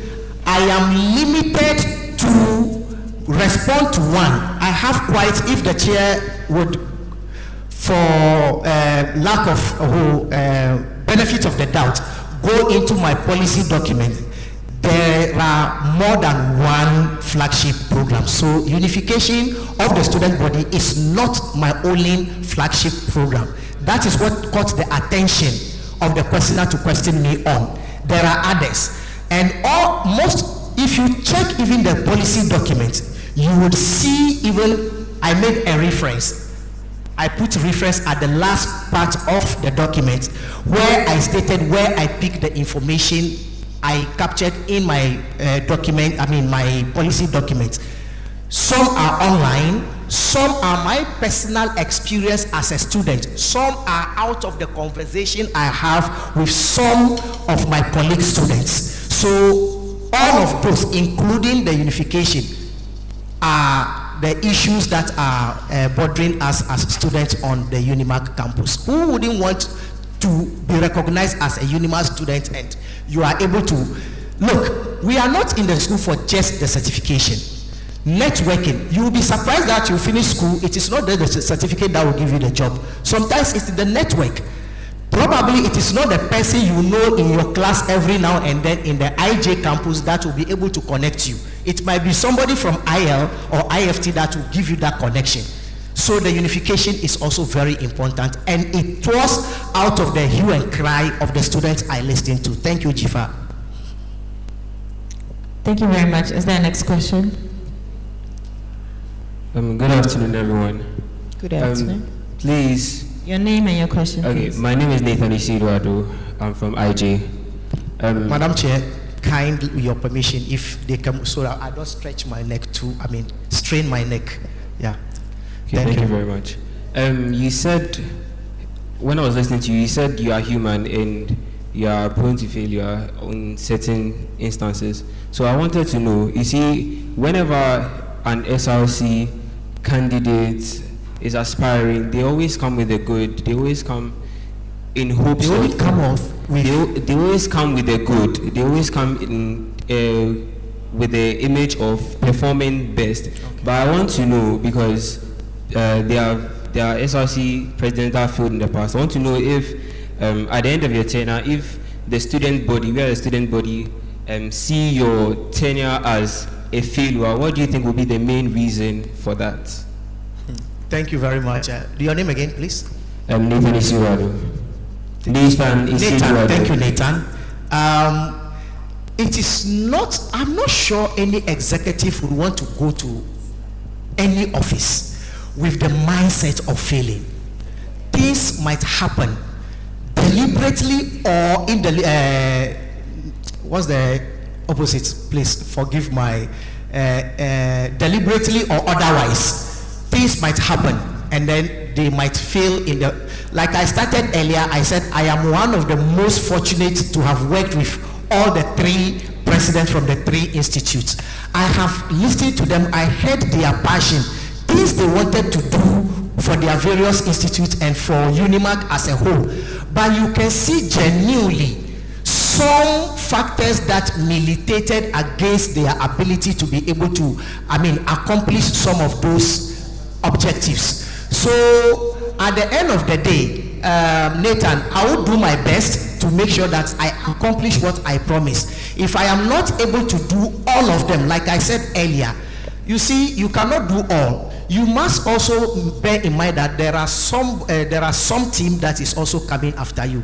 Institutionalize some of those things so that at the end of the day, what you are able to do, or visibly you have started something. The next administration that comes after you has seen that you've started something. They should be able to complete it for you. It's a going concern. That's the way I see leadership. Thank you. All right, good afternoon. Please, my name is Hagar Mensah. I am from IJ. So, Mr. Zane, sorry. Please, how open or accessible are you to students? Because personally, I don't know you. And I heard you saying you listen to the student body. I am in level 200. So I wonder if my level, we are part of those you listen to. Because I personally don't know you. I saw your banner in Jolo campus, the canteen area, thinking that maybe you were part of those who work in the canteen. Sorry, I didn't know you had the vision of working, aspiring for SRC president. So how sure are we that if we give you the opportunity to become our leader, we'll be able to come to you, communicate our problems to you. Because today is I saw you the other day, but then today is the first time I am talking to you. I don't know you. So how accessible? And did you listen to me the level 200 or it was just 300 and 400? Thank you. Thank you, Hagan. Thank you, Madam Chair.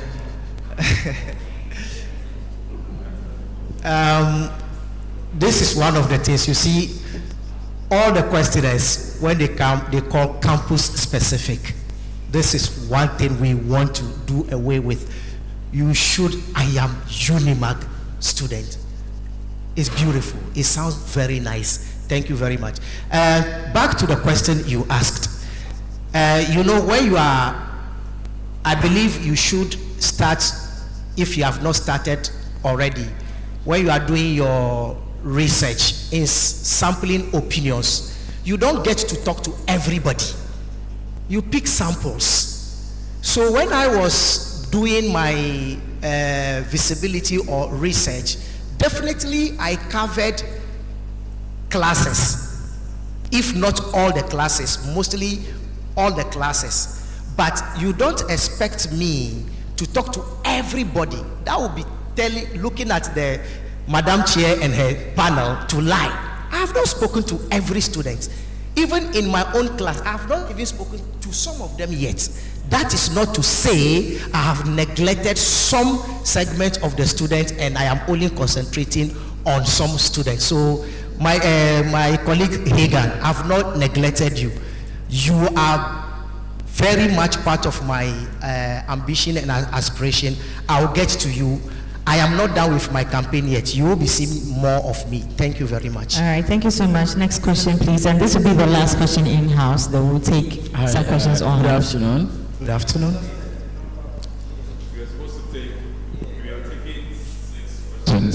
We are taking 6 questions. We've taken 5 here, and we even have 2 online. Assalamu alaikum. The fact that you are here doesn't mean that.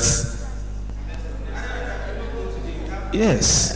Can we go ahead? So, Mr. Zain, thank you very much for being here and engaging us. So, you made mention of student welfare. My name is Malik. I'm from IFT. You made mention of student welfare being one of your priority. I know as an aspiring president, student welfare safety should be one of your priorities. So, if we could all recollect, I think this year, UPSA lost 2 female students on the highway. They were coming from one of their, I think, Achimota Senior High School. They went for this old school something. So they were coming back home and they were crossing the highway and they lost their lives. I've been to IFT back to back. I've had a chance to learn over there. I have some good friends there. And one thing I've realized is that whenever you are coming to IJ, I've been to IJ. Whenever you are coming to IJ and you are light touch, is it 335? To cross that road, it's a problem for students. You understand? It's either you spend 10 to 20 minutes there before you can go for lectures, and sometimes it can even make you late for lectures. And when you close, it is the same thing for those who are heading to Telma, those who are heading to Ashama, wherever they are going. It's a huge problem. If you look at the N2 and the N1 road, initially there was no footbridge at Medina, but they fixed one at Medina, and now they are fixing one at Pesek. There was no footbridge at La Paz, but now they are fixing one at La Paz. As an aspiring SRC president, have you considered engaging the rightful channels that, this is a school here. It is one of the most important schools in this country for us, so that when students close a manner than standing and waiting for cars to, park for them to cross, which is very dangerous. So that's my question. Thank you very much. Malik was here. It has been one of the topical issues we discussed in class some time ago. It is also very high on his agenda as the Dean of Students. So I will definitely take this one up as a concern a student has placed on our table if I am given the nod. Even if I am not, in the most likely any executive that gets the nod to tell them that this is one thing that is very important to the student body. In fact, it is an issue. It is a very, very, very, very big issue. Malik, thank you for bringing this particular issue up. We will take it up from here. Thank you so much. All right, thank you so much. We'll take the two questions from the online audience, and then I can move on. Okay. All right. So for my online audience, they are asking that one. Sorry. All right. One. So basically, if you are aspiring to become the SRC and your biggest agenda is to unify the three institutions, now is it wrong to say that I am UniMAC this, UniMAC that? Because it looks like it's a problem saying that. So I want to know from you if that is a problem, because as it stands right now, the various institutions still have the IFT, the IL, the IJ stuff. So if students say they are from this institution, does it go against your agenda to unify us? That's one question. Thank you. The questioner? Would you want to add the second question so that, because we are running behind time? All right, the second question has to do with some of the promises that you've mentioned. Some believe that they have heard it before, particularly the bridge or the crossover thing. Just the last administration, someone said that the SRC president promised that, but didn't deliver. Nothing happened to the person, and we have another person coming in promising the same thing. So what are you going to do differently to ensure that promise? All right. Thank you, so Madam much. Chair, and thanks to the questioners. Madam Chair, if I was heard well about the issue of unification, I wasn't just talking about the name. I have no issue with the name. If somebody says, I am UniMAC, IJ. For example, if you are, let me use one of our sister institutions. If you say, I am University of Ghana student, law faculty, or School of Business, it shouldn't be an issue. The point I am making here, and I gave an example when I was answering His Excellency Ernest, was that we are not in school only for certification. We have a lot of our seniors who are still holding files under their armpits in search of jobs. Look, networking. If you are in the class of lecturers like Dr. Tando and Mr. Neil Armstrong, they will tell you the importance of networking. You see, when we see ourselves as UniMAC students, I have no issues with